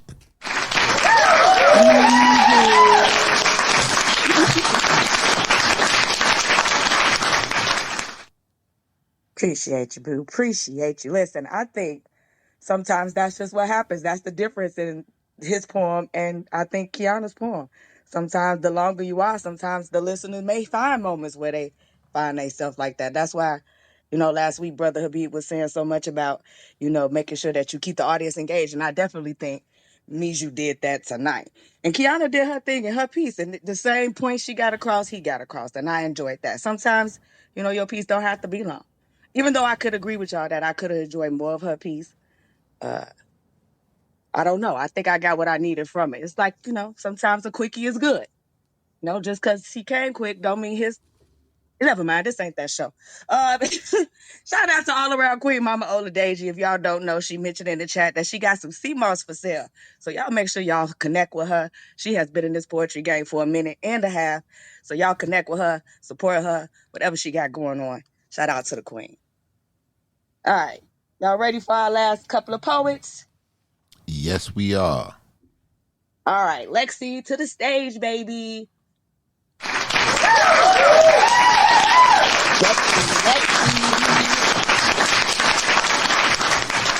Hey, boo, hey. How y'all doing tonight? We good. It's Saturday night. We vibing. You ready? You feeling like a winner? Get the 200? I'm feeling like a winner. There's a lot of great fucking art that's gone ahead of me, but I'm still Absolutely. feeling like a winner. So, All right. Team Pain in the building. Let's go. thank you. And the name of this piece is In Hellish Matrimony. Once flaming skies, now muted shades of charcoal. Another smoky crimson warning flag. Disaster. transpiring in the present, a gift that keeps taking with every goddamn beginning that it curses to end as it wakes. There's no way in hell this is happening. Echoes of murmured theories clash against shadow-whispered infidelity conspiracies. Parasitic panic paints personal problems publicly. Pedophilic priests passive-aggressively praying pessimistic prayers. Promoting postponed paradise plans. Pushing permanent purgatory placement. A pinch of poor planning, probably. A pinch that fails to end a nightmare. Like an inescapable looped salvia trip for whoever finds themselves condemned to this destination wedding in hell. Bouquet of irises and orchids and salvias lose their indigo hue as they dry past a crisp and disintegrate before the eye. Life drained further with each petal that dematerializes. Well, if only enough tears fall with the flowers, maybe they'll rehydrate the dead and nourish it to bloom life again. If only. If only the tears would fall. Instead of being cried out and uncried back into the tear ducts on repeat, she would give anything. No. She would give everything. If only she could return to before this abandonment, to before this imprisonment without any reference point to remember life when there was somebody. To remember life when there was anybody beside her. The only thing that hurts worse than crying with loved ones in solidarity over a broken heart is uncrying, trapped in isolated solitude, as the shattered heart pieces splinter and pierce walls as they enter the aortic artery. A good heart on her shoulders, that's what everybody told her, so she had chose a custom gown with no sleeves, but nobody told her that the heart gets heavier with each chip. Nobody told her she would be alone to lift this heavy boulder, a dress with no padding to soften the abrasive brimstone. As hell grows only colder, no warmth can be found from a dress with no fucking sleeves. Sulfur and detested grumblings of a deserting groom are the only scents detected when she breathes. She fucking hates the smell of his cologne, infuriated by the fact that even with him nowhere to be found, the insufferable stench of his overrated cheap spray lingered and saturated the air more than ever. Even her goddamn breath had become tainted with the constant reminder that the groom may never kiss the fucking goddamn bride. A reminder that he dropped out of commitment with less fucks about the hell he was creating for her than a kidney stone. When it dry drops out of an undersized urethra in one solid piece, only to crumble after its tragic exit. Tragic. Like the irony of the fact that she never believed in the one or happily ever after, and for a moment was questioning her beliefs, right? Only to realize she was the one, because without him she was unhappy, never laughter. Condemned to the most torturous fate that she could imagine, custom made for her discomfort, just like her fucking sleeveless wedding gown. Perpetual loneliness and the promise of potential, of possibilities, always lying just beyond reach. That's the most fucked part about existing isolated in hell. Coming to grips with the poetic genius of knowing that this all happened yesterday, and then without a break to sleep for even one moment, Groundhog Day. Reset. This all repeats tomorrow. There's nothing to do but accept that he never showed up, that he never fucking will. The grim fate of being in hell with nothing to do about it sets in, and then finally she reaches acceptance and it's over. And in the same moment, she forgets it isn't done. Once flaming skies, now muted shades of charcoal. Another smoky crimson warning flag. Disaster. Transpiring in the present, A gift that keeps taking with every goddamn beginning that it curses to end as it wakes. There's no way in hell this is happening. Wow.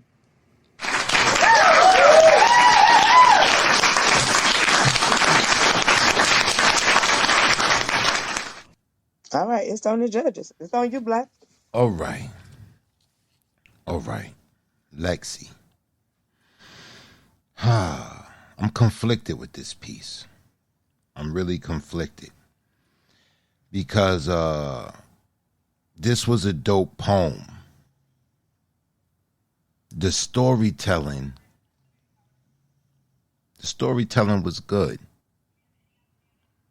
But for me, it seemed like it was a disconnect being the narrator. You know, I thought maybe if you would have played first person character with this, I think it would have hit me more. It would have impacted me more.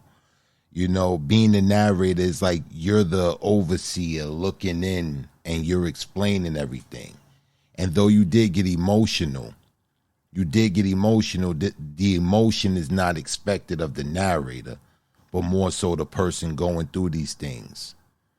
But with that being said, I thought it was an amazing story. And I thought it was more of a better poem. I thought the poem itself, you know, stood out more to me than just the storytelling. And then the fact that the cadence you decided to go with this is a very fast-paced cadence. Very fast-paced cadence. And when you stumble a little bit, it sticks out. Because this is like an articulate type piece that the flow is like very deliberate, very on point. And when you get a little jumbled up, it sticks out a little bit more. But with that being said, I thought this was a dope piece. I thought it was a dope piece. I thought definitely playing the first person would have impacted me a little bit more. But you definitely did a good job with this. I'm giving you a 9.5.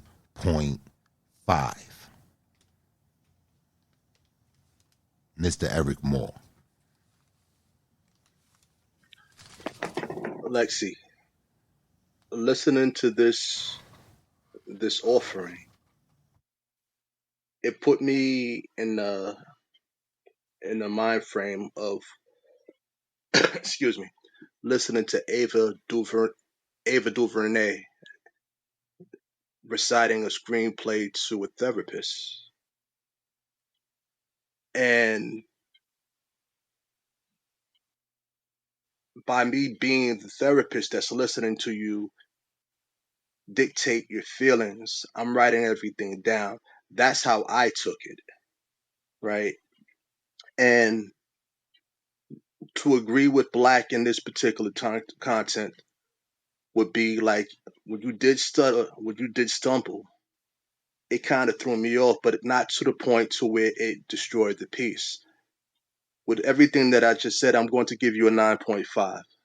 Nice job. 9.5 has been recorded.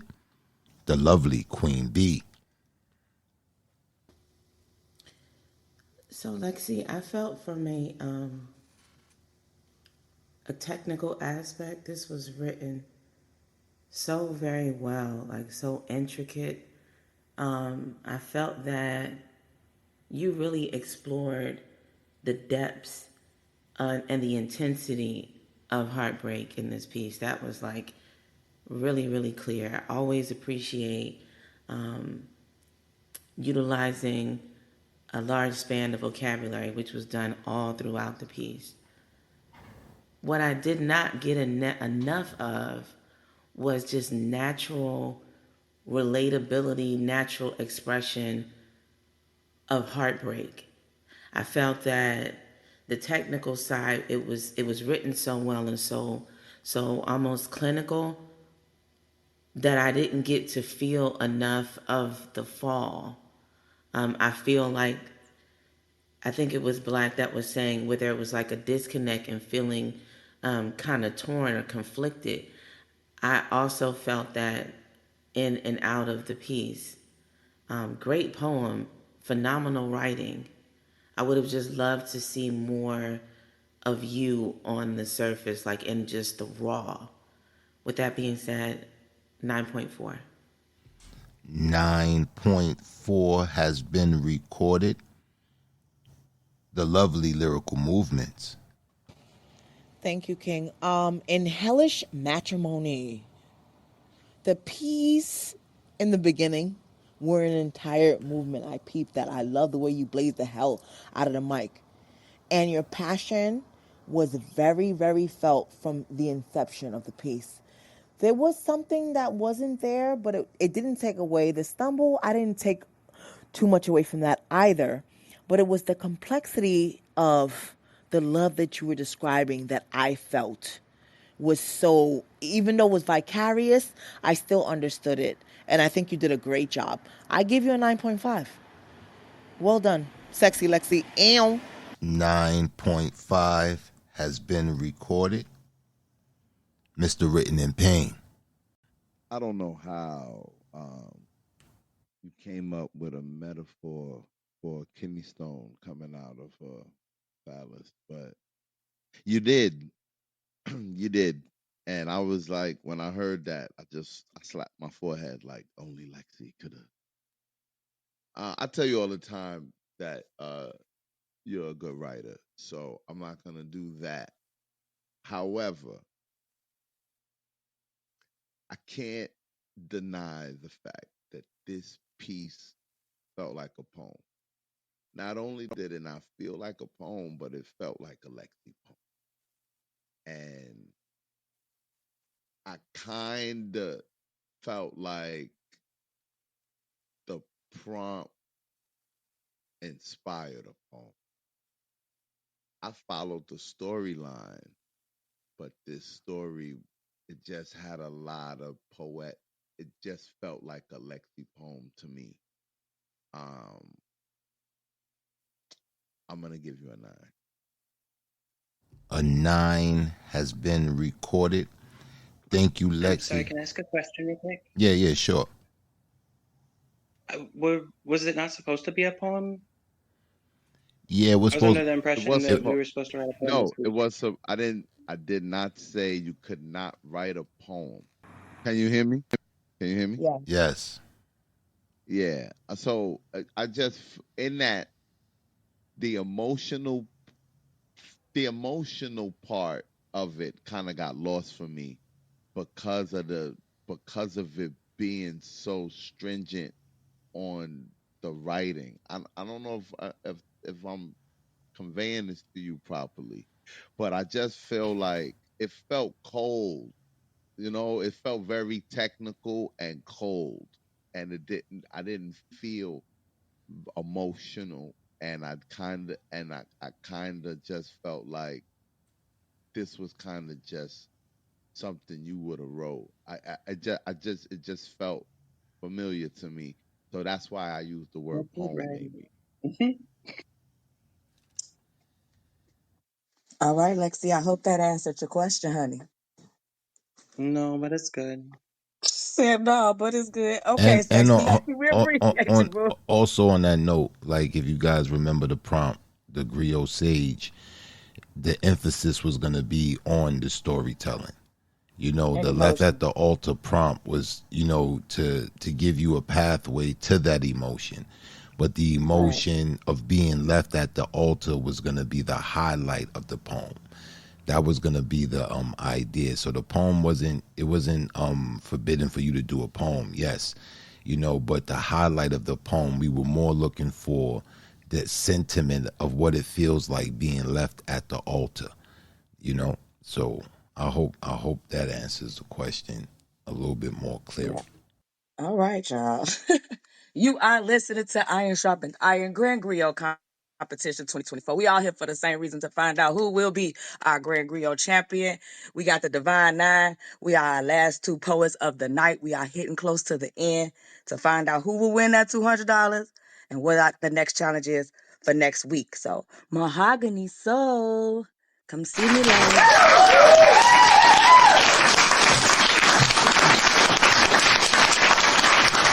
Hey. Hey, beautiful. Hello, hello. Good evening, everybody. Good evening. I hope your travels were safe and wonderful. Oh, it's been an adventure, a great and a joyous adventure. Well, that's good. Well, listen. All right, it's time to get it in. Team Black. Okay, you representing for. You got to close it for them. They waiting to win. They waiting to win. No pressure Okay. though. No pressure. Okay. All right. Then, do I go ahead and start? Okay.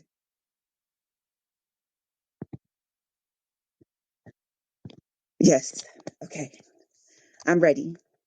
I'm ready. I'm ready. I'm ready already. That's why I was adamant that our wedding flower should be the dahlia. Such matters are of the utmost importance when you endeavor to marry the symbolism of a man.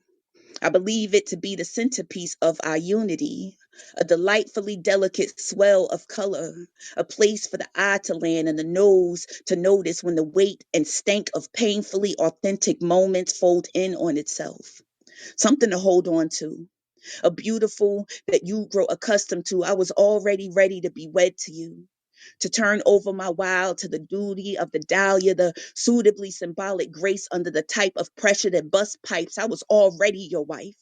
A silky skinned, supple sapling, sweet and soothing. You said I was your ooey gooey. Said I tamed the burden of beasts with a brace of my hips, and that my grip reconfigured your conviction with a twirl of my lips. You'd stand another half an inch, but marriage is big business, bigger than dandelion puff wishes and forehead kisses. I was taught submission, so I was already yours.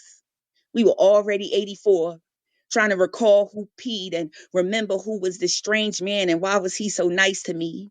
I was already ready to forget everything more important than you next to me, knowing you'd eventually forget about the power of bringing me a yellow dahlia. I was already ready to overlook the wrong. I mean, it's not like blacks like us even live that long, but I was already ready at 54, laughing and counting your original teeth, planning retirement and signing up for AARP, planning summers with the grandbabies you gave to me. I was already craving the curve of the corner of your mouth when the joy of your smile was out, and dousing your sore joints with icy hot and randomly yelling, "We all we got." I was already ready. I was already yours when I was 34, tempering myself not to resent the beast in you, the bucking brilliant boy, fucking anything that moved. I was ready to fit full face flowers into grooves of being yours in spite of the fight against your actions telling me not to. We had mountains to move and things to prove to our collective selves, past and future. We had goals we were growing and a life to keep in order. Couldn't afford to throw the baby out with the bathwater, so I adorn you in the idea of the dahlia. Like I would every day for a lifetime outside of myself. I was already ready to try to forget that your co-worker's daughter looks just like you, her godfather. I was ready to forget my surprise when you named her Delilah. I endeavored to be a poet, so I was already ready to sew the symbolic bouquet into the clothes I made and the little cake she liked on her birthdays. I was already ready to aim to please on my hands and knees, unfazed by the pain of washing clean the dirty stains. Even in my brain, I was already ready to lose my mind to make room for a version of love as superfluous as a flower. In spite of myself, I was already ready to turn symbolism into symboles that made us smile in pictures like happy families do. God knows I was ready already to steady my hand on the finger of your triggers and to walk on shells of eggs around powder kegs of choices you made on our behalf. I was ready when I chose this bouquet. And this day, in this altar, I thought I showed up ready at 21 when the truest words you ever said to me were, without giving me the respect of saying anything, you said, we can't do this.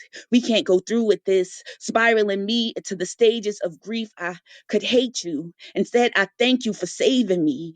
I'm smiling, hoping some of the folk gathered here might speak, hoping to see proof more than all this carefully chosen flowers that I was still worthy of being. Why would God make me already this ready for nothing more than to hold a handful of faux symbols? I was willing to do anything for you. To kill my truth with a simple I do. I guess I pick my bouquet with more care than the man I choose. But what do I do? Who do I be? What becomes of my identity if you don't love me, my beloved? Dahlia's colors crusted over in a cautionary tale. A red retelling the hue, the likes of the key of Blackbeard's closet. If I'm being honest, I was willing to break my own spirit to hear you say I do, knowing nothing could stop me from giving you a handful of heart you were too half-handed to handle. I thank you. Rejection being protection, turning back was not an option. I'm glad you were callous enough to stop this. I should revere in all the tears you saved me from and the years you spared me the responsibility of trying to raise you to be a man with enough understanding to take me. I guess you were sent to teach me the peace of abstaining from things that I don't need. I needn't be greedy. I need not vie for the top spot for subpar cock and watch as petals of excuses sprang forth from the clock, but I want to be solid in the knowing that the trash took itself out. I chose the Delilah, knowing only of how beautiful her petals unfolded, partially aware somewhere in my psyche that beneath the surface beauty, the dahlia was meant to betray my own doubt. Still, this is hard to believe. God says nothing that is meant for me would leave, so if you ain't next to me, this was never meant to be, and I'm already ready to wait for a love that was meant to be. I wish this was only a poem, that I didn't feel so at home in this abandonment as every tick of the clock testing my mettle, this feeling of picking myself up pedal by pedal as I wait and you walk away as if I didn't already lose myself to be a wife to you. Now, what am I supposed to do? Except accept that I'm already fucking ready to feel like I'm better off without you. With the love of self that holds more power than a symbol of my beautiful, beloved Dahlia. And that's that piece.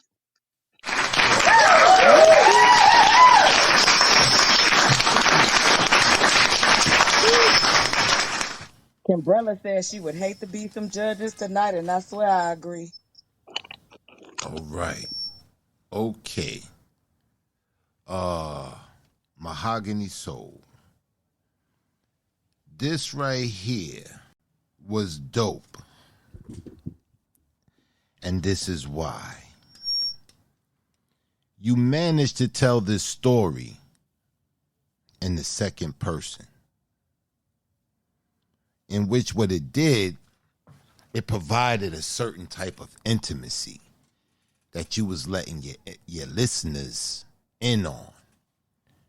It's kind of like you guys were behind closed doors and we was just looking in.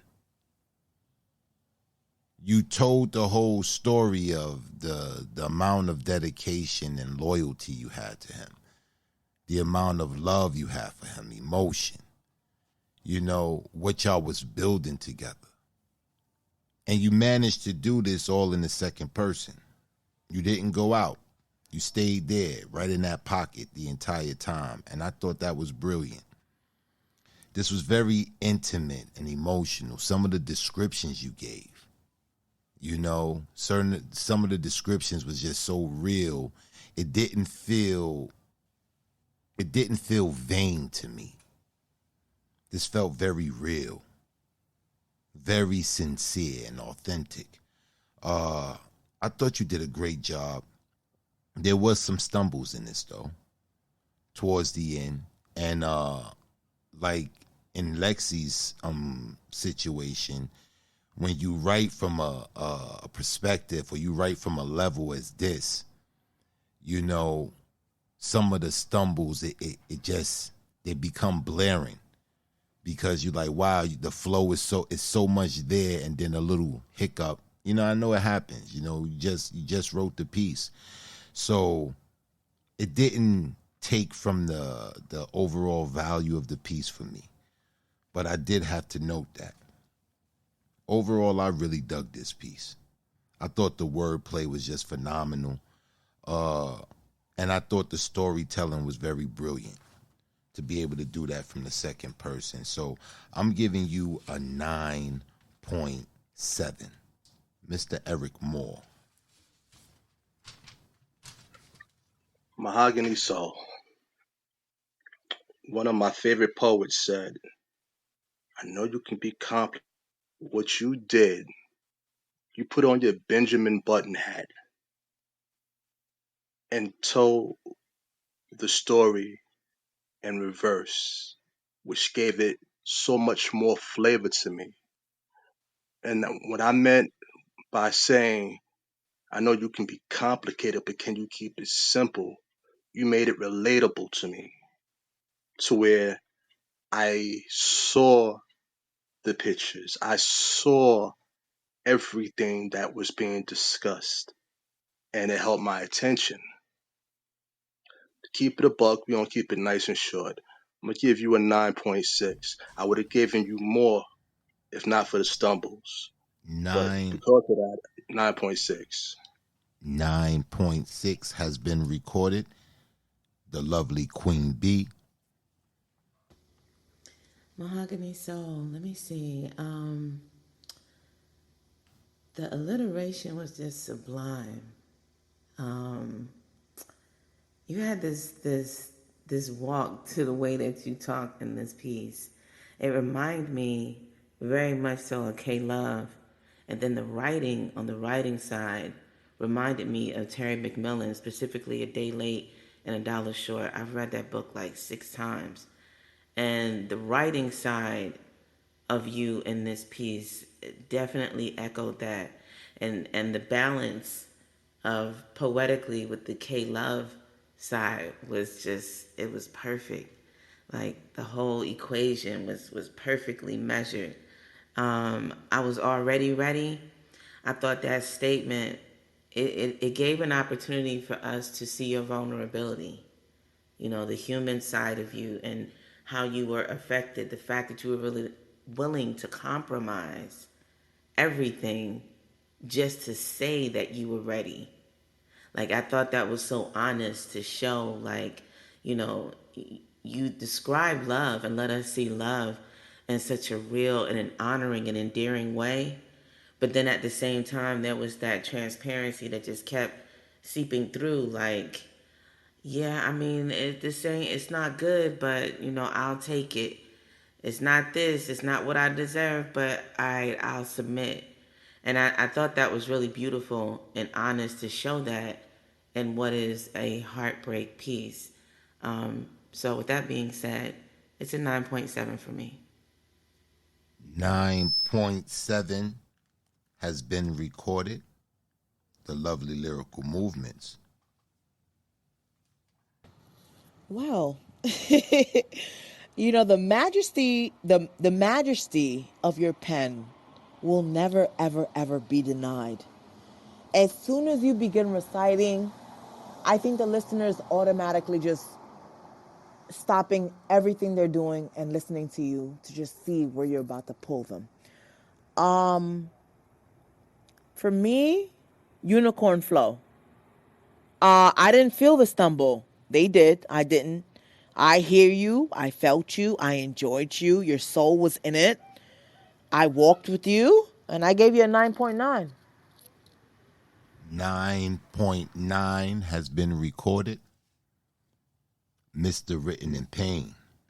Um, yeah, I enjoyed listening to this piece. This was like soul food. Um, and your cadence and your delivery lends to that. I also enjoyed how you approached this prompt by telling the story. in reverse. This was enjoyable. But the stumbles did kind of break the spell, as Black likes to say. It was noticeable because I was in a groove. It's like when the record scratched. So I'm going to give you a 9.6. 9.6 has been recorded. Thank you, Mahogany Soul. We'll let you know by the end of the evening what's your standings in the competition.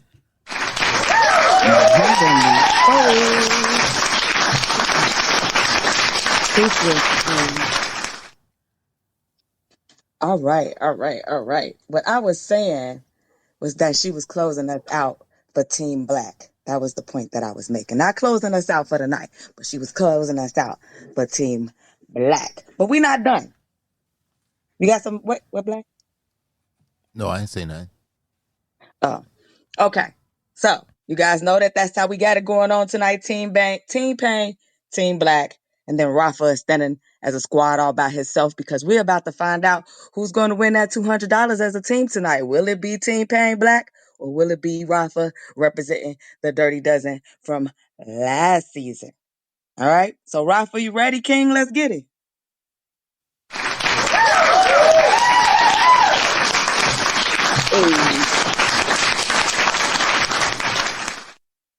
Hey, boo. Hey. Hey, what's up?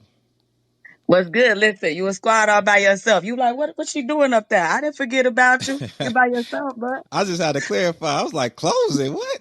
I was like, You let me ready to just curse me clarify real clean quick. now? Let me do my job, Rafa. Let me do my job. Hey, you Okay, what got they it. call you last week, Jamal F. Kennedy? Let me do my job, Jamal. All You right? got it. You got it. Absolutely. All right, you ready to get it in? Oh, yes, ma'am. All right, it's your time. Get it.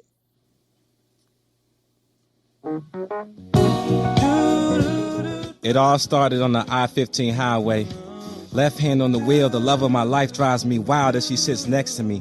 My right hand rests on her thigh space. Smells of sweet Chanel in the air, paired with fresh scent of essential oil exuding from her hair. Fresh locks down the back. I'm locked in this time we share. We paired like a Bluetooth connection. Waves flowing, it's in the air. Summertime in July is where her curves really shine. On her way home from the beach, my feet tapped inside of her matching Gucci slide. She stares a sweet smile. Sounds of Stevie Wonder as it blares from each speaker out loud. Singing our favorite tunes, you know we can never lose, baby, when it's me and you. Singing that same old song like, I'll be loving you always. Yeah, she sang, so we sang like hummingbirds in harmony. Humming words, trying to remember these old school lines, yet comes out the word always. Always, I repeated, turning the music down. She said, always, Big Daddy, always. My stomach drops like the first day of Christmas or a toddler marking off every column off my wish list. It's my admission. Near you, the sun is brighter. With you, I feel lighter and your body on fire like Bic. Though she has a brick house I could witness, I'm praying I don't brick it, cause like a brick, a thought weighs heavy on my mind. However, I logically assumed if we plan to start a new life off right, like the direction of the hands on the clock, there is no better time to express my mind with honesty. Baby, I just want you to know I've been silently struggling for the past weeks to stay afloat, trying not to reveal the wreck inside of me, even though business frightfully feels like a sinking Titanic boat. Real estate deals are slow. Just tell me that my love is still your favorite agent because your heart is truly my home. Before she could even respond, I told her keep calm. The wedding is already paid for. The green light is on. She seemed slightly relieved, but still not at ease, so I reassure. No worries. I've got a plan. I've made comebacks and bounced back from worse things. Just put your trust in me. Have your faith inside your man. With a look of indecisiveness, she says, sure. I said, oh, come on, don't be like that. I mean, we won't be able to go on shopping sprees, back massages, and luxuries. I might need your help to cover up nails and weave, only temporarily. But our new house and our bills still will be paid on beat. She's like, King, whatever do you mean? With a look of confusion.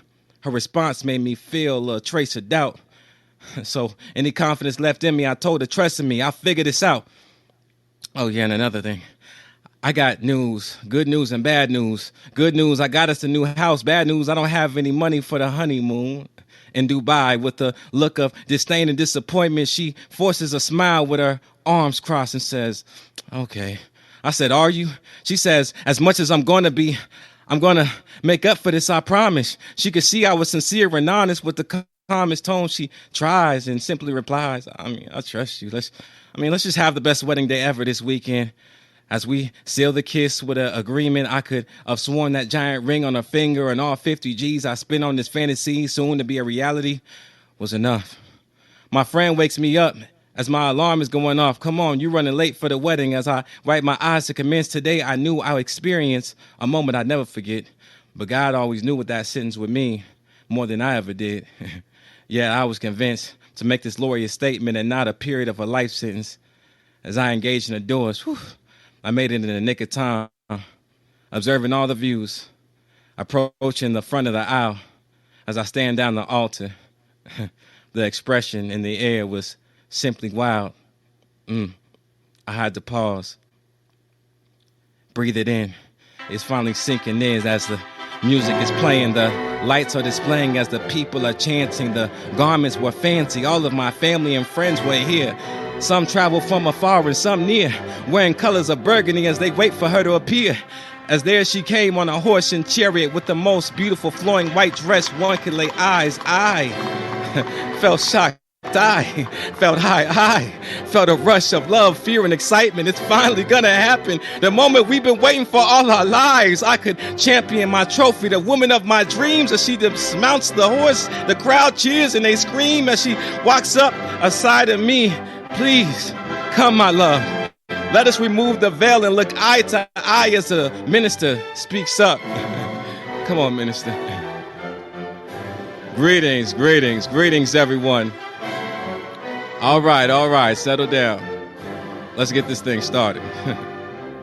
Dearly beloved, we've come together in the presence of God to witness and bless the joining together of this man and woman in holy matrimony. They will be one forever. The band and covenant of marriage was established by God in creation. It signifies to us the mystery of union between Christ and his church situation, and Holy Scripture commands it to be honored amongst all people's evaluation. He turns to the groom. Jamal Kennedy, will you have this woman to be your wife, to live together with her in the covenant of marriage for life? Will you love her, comfort her, honor her, keep her in sickness and health, richer and poor, better or worse, and forsaking all else? Be faithful unto her, as long as you both shall live? I answered and replied, I do. I will. Very well. The minister turning to her, and Miss Monroe, will you have this man to be your husband, to live together amongst him in the covenant of marriage? Will you love him, comfort him, honor him, keep him in sickness and in health, richer or poorer, better or worse, forsaking all else, and be faithful unto him as long as you both shall live? For what seemed so awkward, the room felt so still. I was wondering what was taking so long, but all I could see was a pause. She struggles, and her response, I don't. I'm sorry. No, I'm sorry. What? What are you talking about? This is not what we talked about. How could you? Before I could even get another word out of my mouth, she says, I'm sorry. I can't sit up here in front of all these people and live life in disguise. See, I love you, but baby, love don't pay the bills or a ticket to Dubai. I can't lie. I will not be with you for poor, and I will certainly not be going through the worst.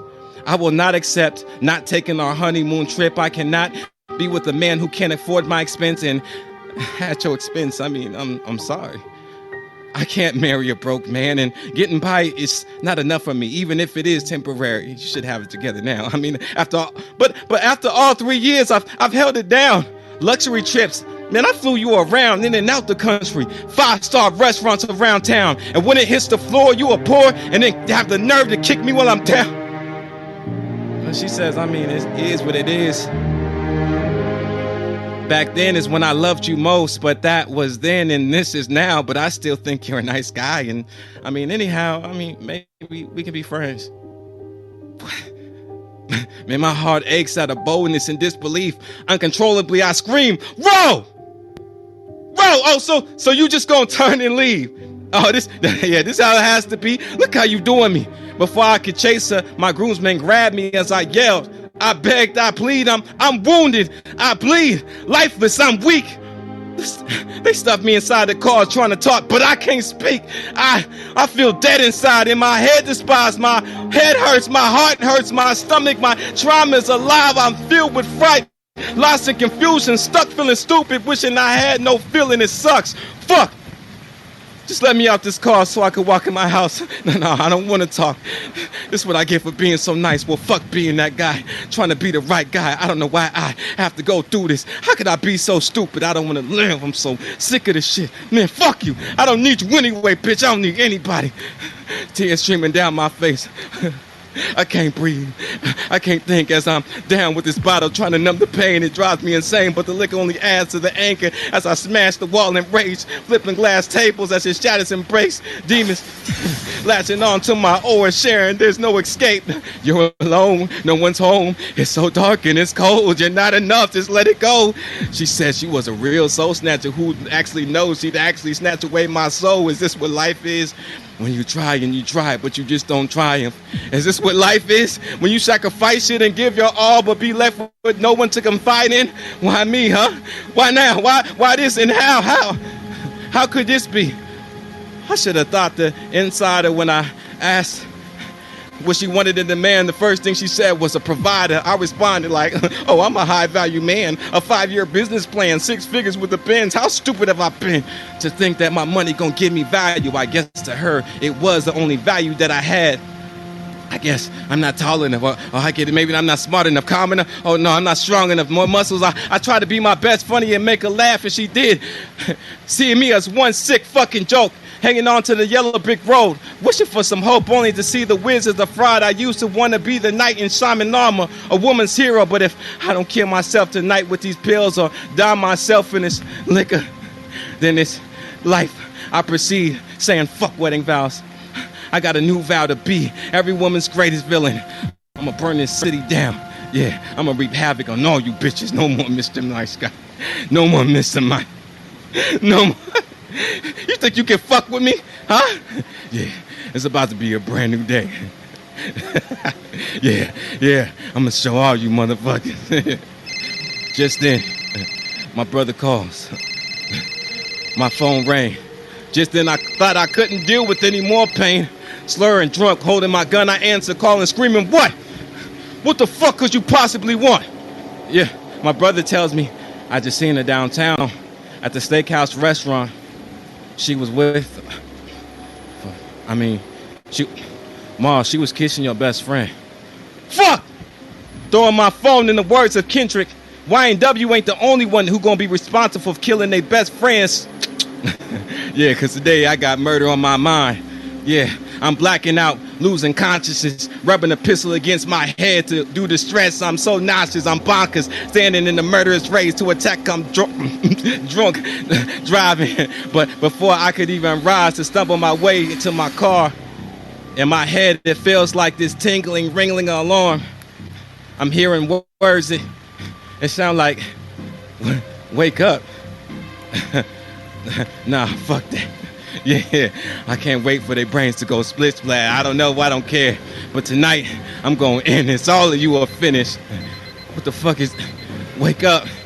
Wake up. Another ring. The alarm is ridiculous. What is this?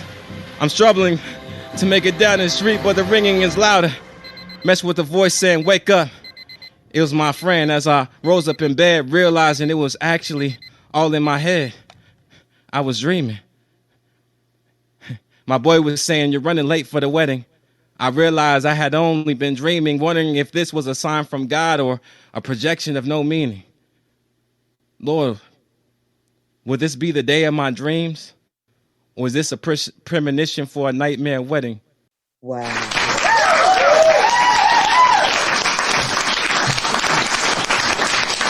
Forgot where I was for a minute. I forgot where I was. Black. Okay, Rafa. Okay. The whole night we've been waiting. We've been waiting with this incentive up for grabs. I guess everybody's been waiting what you was going to come with, being the fact that you being the wild card and all, so much on the line for you. All right, let's get into it. The music in the beginning of this, it was too loud. It was too loud. It felt like your voice was fighting. It was fighting with the Stevie Wonder song, and I happen to love that song. That's one of my favorite Stevie Wonder songs. I'll Be Loving You Always. And I thought the song choice was dope. You missed the cue. You missed the cue when you were saying she turned the music down. I thought at that moment right there, to really connect on the audio Broadway, the music would start to descend at that point in time when you said that, like the music would descend, but the timing was just a little off. It wasn't enough to distract the piece, but it was noticeable. However, as the piece progressed, I thought you made up some ground. Because in the beginning of the poem, I'm like, man, the timing is off. I'm appreciating the effort, but the timing is off. And it's noticeable. But as the piece progressed, I thought you made up a lot of ground. And the ending, your music selection at the end, it wasn't perfect timing, but it was perfect enough. I thought your ending was really climatic. I thought you put a lot of emotion in it, and then the cues started to hit for me. The telephone ringing, the whole driving while drunk sequence of this, I thought it played off very well, And I thought your scene change, the scene changes were done pretty well as well. Taking us from the driving in the car to the, to your brother calling you. Then we go into the alarm ringing. Now you back in your bed. And, I thought the scene changing was pretty good on this. I wanted to give you a 10. The only thing that prevented that was some of the timing issues. And, but that was it. Overall, I thought you did a magnificent job with this, man. And I know it's new because you just put it together. The timing, if the timing would have been a little bit better, I thought you would have got that 10 from me. But it was a little off, and I got to take off for that. But overall, this was epic. I'm giving you a 9.8, Mr. Eric Moore. Brother Rafa, I love the bag of tricks that you decided to share with us. The music, the transitions, they helped. The storytelling, as always, is on point.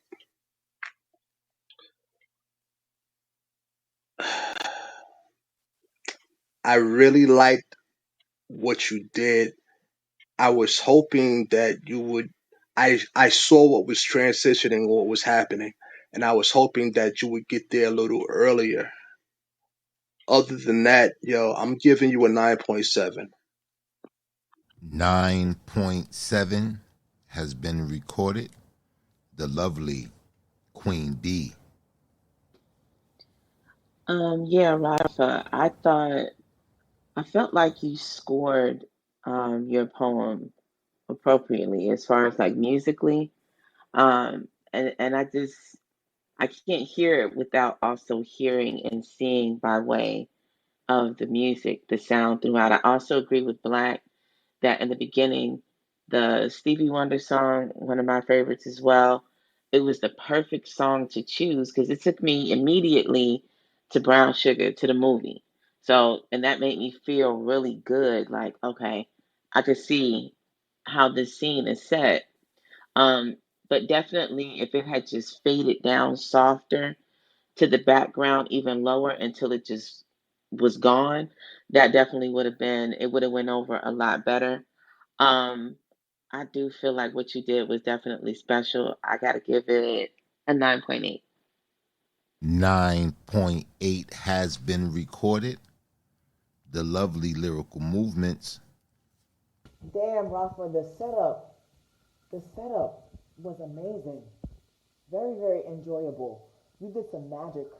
I mean, we were all under your spell. They might have said they took away some stuff, but I didn't. I feel like it was a very strong, powerful piece, and you had the audience, and you had me. So I gave you a 9.6. Well done, King. 9.6 has been recorded. Mr. Written in Pain. Man, when this came on, I was like, oh, shit, it's about to go down. I was vibing. And I do agree that the music, you were struggling with the music a little bit in the beginning. And man, you was on to something with the music kind of aiding in the narration of the piece. I was looking forward to you doing more of that, but it was dope how you laid it out. I did not get bored listening to this at all. This was audio Broadway. You had a little stumble at the end, and in the beginning you were struggling with the piece. So this would have been a 10. Man, I'm gonna give you a 9. One more time, Payne. You faded out a little bit. I didn't catch that. 9.8. 9.8 has been recorded. Wow. Okay. Thank you, Rafa. We'll let you know in a few what's your standings in the competition.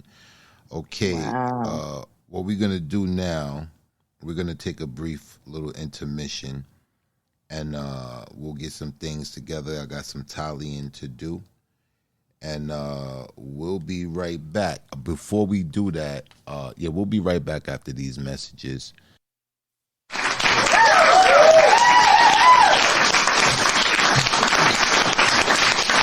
Okay.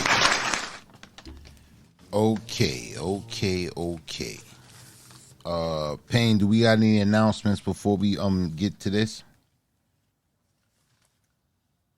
No, man. I'm ready. Okay. The tallying has been done. Okay, so let's get into the incentive first, because I know that's what you guys want to know, what's going on with the incentive. Who would win this? So if you guys didn't know, if you came late to the show, or you just starting to join the Grand Griot competition, this week was an incentive challenge that whatever team would score the highest cumulative score would receive $200 to split evenly amongst the team members. However, if Rafa had the highest score of the evening, meaning his score beating everybody else's score individually, one-on-one, his score matched with everybody else's score, then he would take that $200 alone by himself, solely his money. Okay. We did some tallying. So after this night of competition, Team Payne came in with a cumulative score of 114.1. A cumulative score of 114.1. Let's give them a round of applause. It should be some kind of drum roll.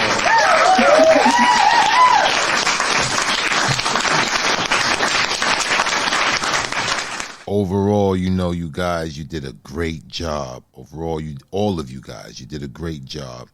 And this is also an elimination round, so someone has to be eliminated.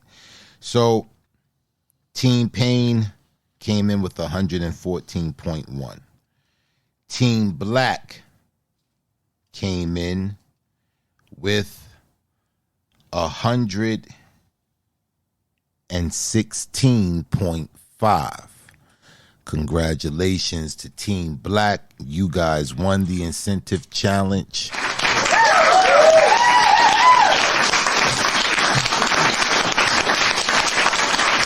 Great job, great job. Rafa totally came in with a 29.3. You did an amazing job, Rafa. You did an amazing job. Congratulations. You made it to the next round of competition. Rafa. Okay, coming in with a score of a 28.6. Congratulations to Candy Baby. You made it to the next round of competition.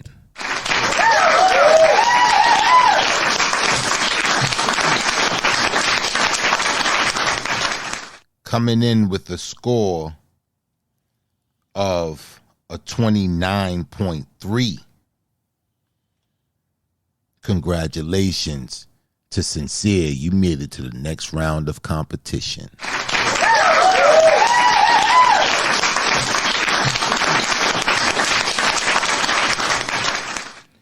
Coming in with a score of a 28.4. Congratulations to Lexi. You made it to the next round of competition.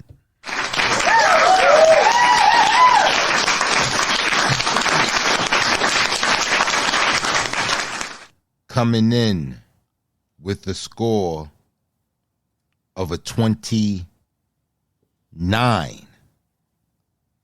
Congratulations to Mahogany Soul. You made it to the next round of competition.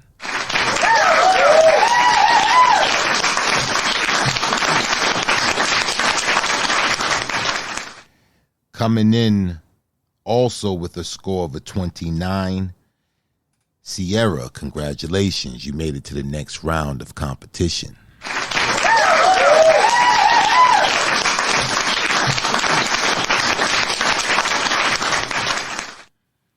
Coming in with a score of a 29.9. Actually, the highest score of the evening. Congratulations to Miju. You made it to the next round of competition.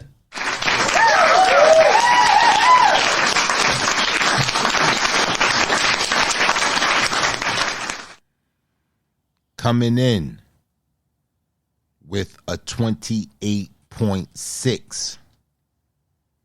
Congratulations to Kiana Pearl. You made it to the next round of competition.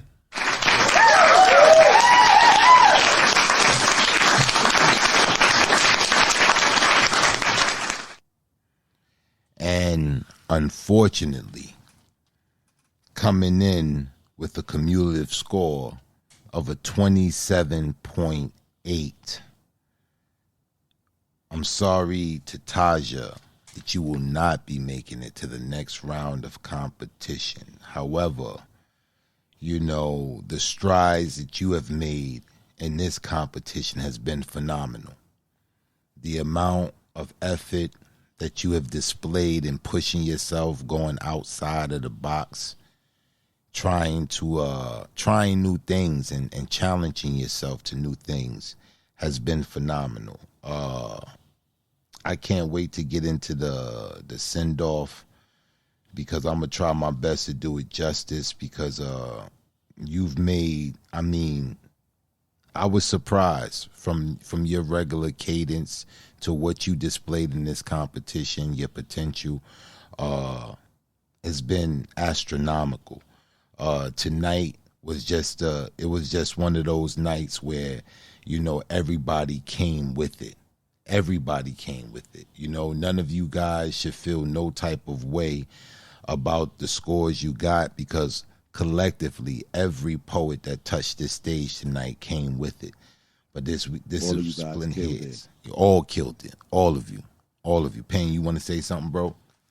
Nah, man, you know I'm hurt. You know that's Yeah. that's team pain. You know I'm feeling that. I'm Yeah. feeling that. But it is true, man. Everybody, every single one of you tonight, man, stepped all the way up and did y'all thing. And that's what we was telling y'all. You know, we getting to the point in the competition where it's really splitting hairs, and that's why you're gonna hear more emphasis on the stumbling and paying attention to things, because all of you guys are dope. So you know it makes our job harder.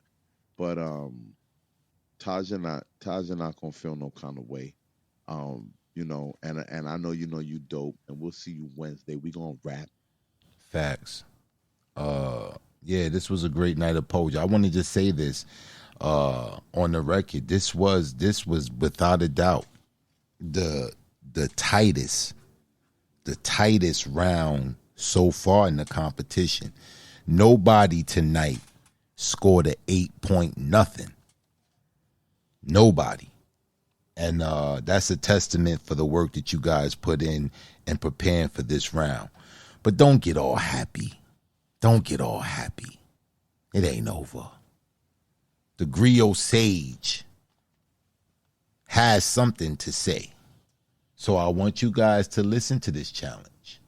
Listen to this challenge, and we'll clarify after the Griot Sage says his piece. Let's go.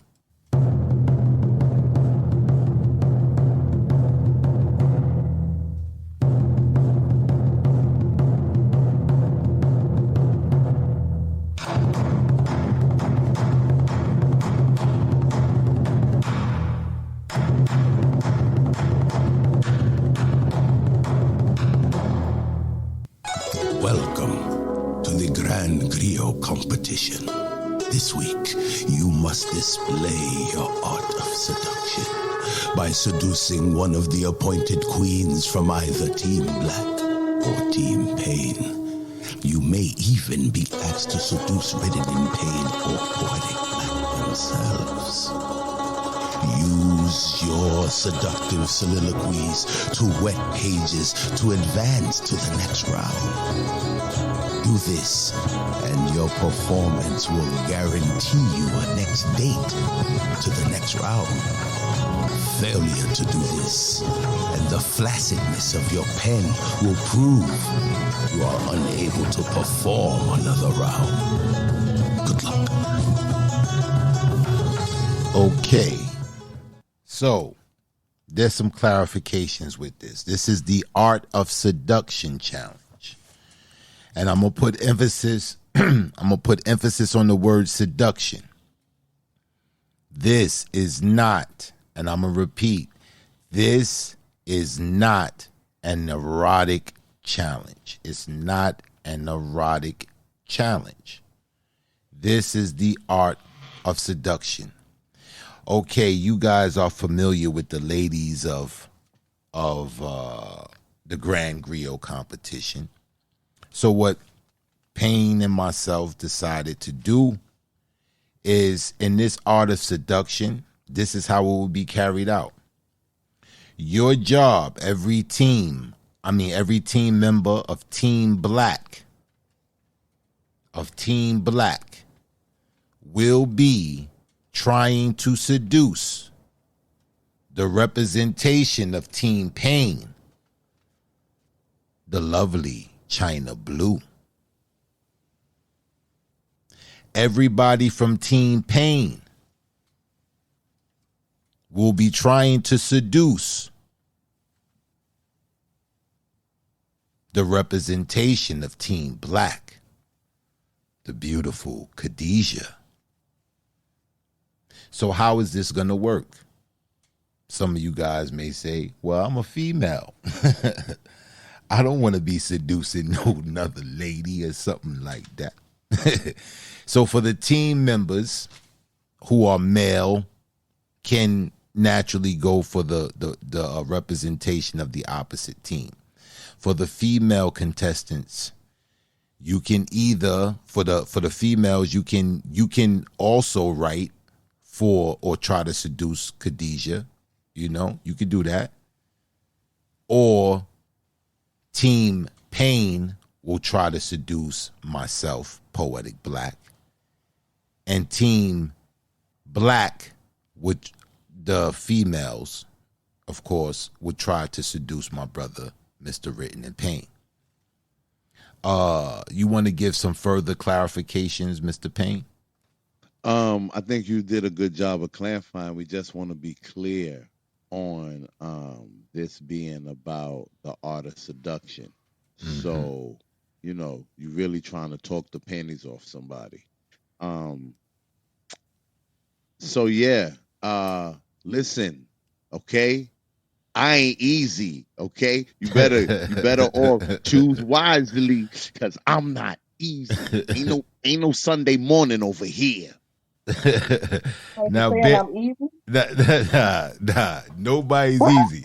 But I do want you to bear in mind that it's seduction, like Payne said, seducing. There's a fine art to in seducing someone. If you don't know what the art of seduction is, they got a dope book called The Art of Seduction. I've read that book. It's dope. You want to know the personality of the individual you're trying to seduce. So if I was you, if I was doing this challenge myself, this is a little tidbit of advice, I would look into the characters of the proposed people representing the prospective teams. I would look at Khadijah. I would look at China Blue, try to gather a type of feel of what you think it would take to be able to seduce them. And for the females who want to write to either me and Payne, the same thing. What you think, how you think you would seduce a Poetic Black or Written hot in Pain wings. or Written in Pain. With hot wings, baby. Hot wings.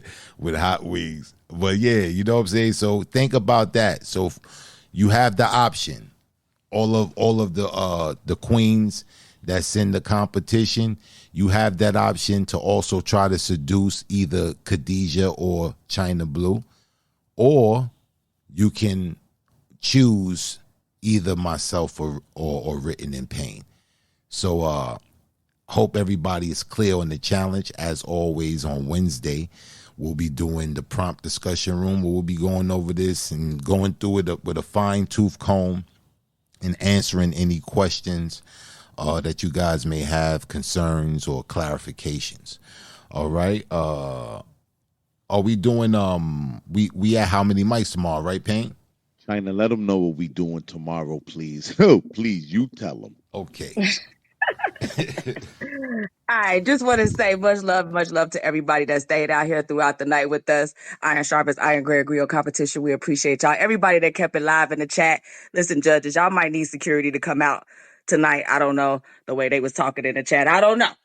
Shout out to Rafa and his piece. Listen, as soon as he said, I know y'all wondering how we got here, and he played the song, I was like, I'm involved. So shout out to him. We definitely love that piece. Tomorrow night on How Many Mics. Oh, and shout out to the judges. Poetic Black, Written in Pain. Y'all did y'all thing tonight. Emore, appreciate you, love. Make sure y'all check out withoutwarningradio.com. You can check him out, Midday Fix, and you can check out the How Many Mics remix with Pain and myself over there also. So go over there and check it out right now, withoutwarningradio.com. Shout out to Queen Bee and IB Planet. Make sure y'all check her out. Follow her in her house. Check Pressure Bust Pipes and Picture Part Poetry. Shout out to those things. And of course, my love, the first lady of my poetic family, the Compo Lyrical Movement. Y'all did y'all things tonight. We appreciate y'all. Make sure you follow Spoken Soul Sessions podcast. Tomorrow night, Clubhouse, 7 p.m. Eastern. Payne and I will be doing a deep dive into Little Sims, A Curious Tale of Trials and Persons. So if y'all like Little Sims, y'all want that hip hop review show, check us out. Payne, myself, and the DJ Poetic Black and How Many If Mics. you like Lil Sims, please come. Please come. Please come. All right. So yeah, man. Yeah, shout out, man. Shout out to Lyrical Movements being able to come out on the fly, next man up. You know what I'm saying? That's how we do it, man. I gotta check in on our brother Habib, make sure everything is good with him, man. And because I know this is not like him, so I'm gonna definitely reach out to the brother, man, and see what's going on. But definitely I wanna thank all of you guys, for bringing so much passion to the stage tonight. We see the hard work. We see the hard work. We see the hard work you guys are displaying, and it's not going unnoticed. This was a phenomenal night of poetry indeed. And I want to thank all you guys for coming out and rocking out with us. You already know we'll see us Wednesday on that prompt discussion room, but we love you guys, man. We up out of here.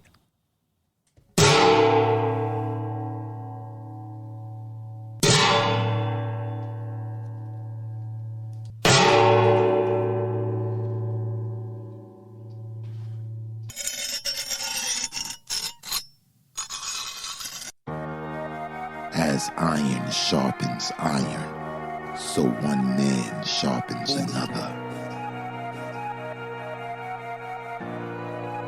Oh, the story. I thought it was a good story. I just felt like it was parts of the story that lagged a little bit for me. Your cadence, man, it captivated me. Me, it's just the sincerity in the piece. I could feel that, and the emotion is always going to win me over when I can feel that it's real. So it was one of those pieces that where you're waking people up. You know what I'm saying? Bringing awareness. It was an awareness poem, and I really dug it, and I really dug the message behind it. Thank y'all very much. I really appreciate it. I appreciate the space. Are you ready to enter the dojo? Here, iron sharpen iron.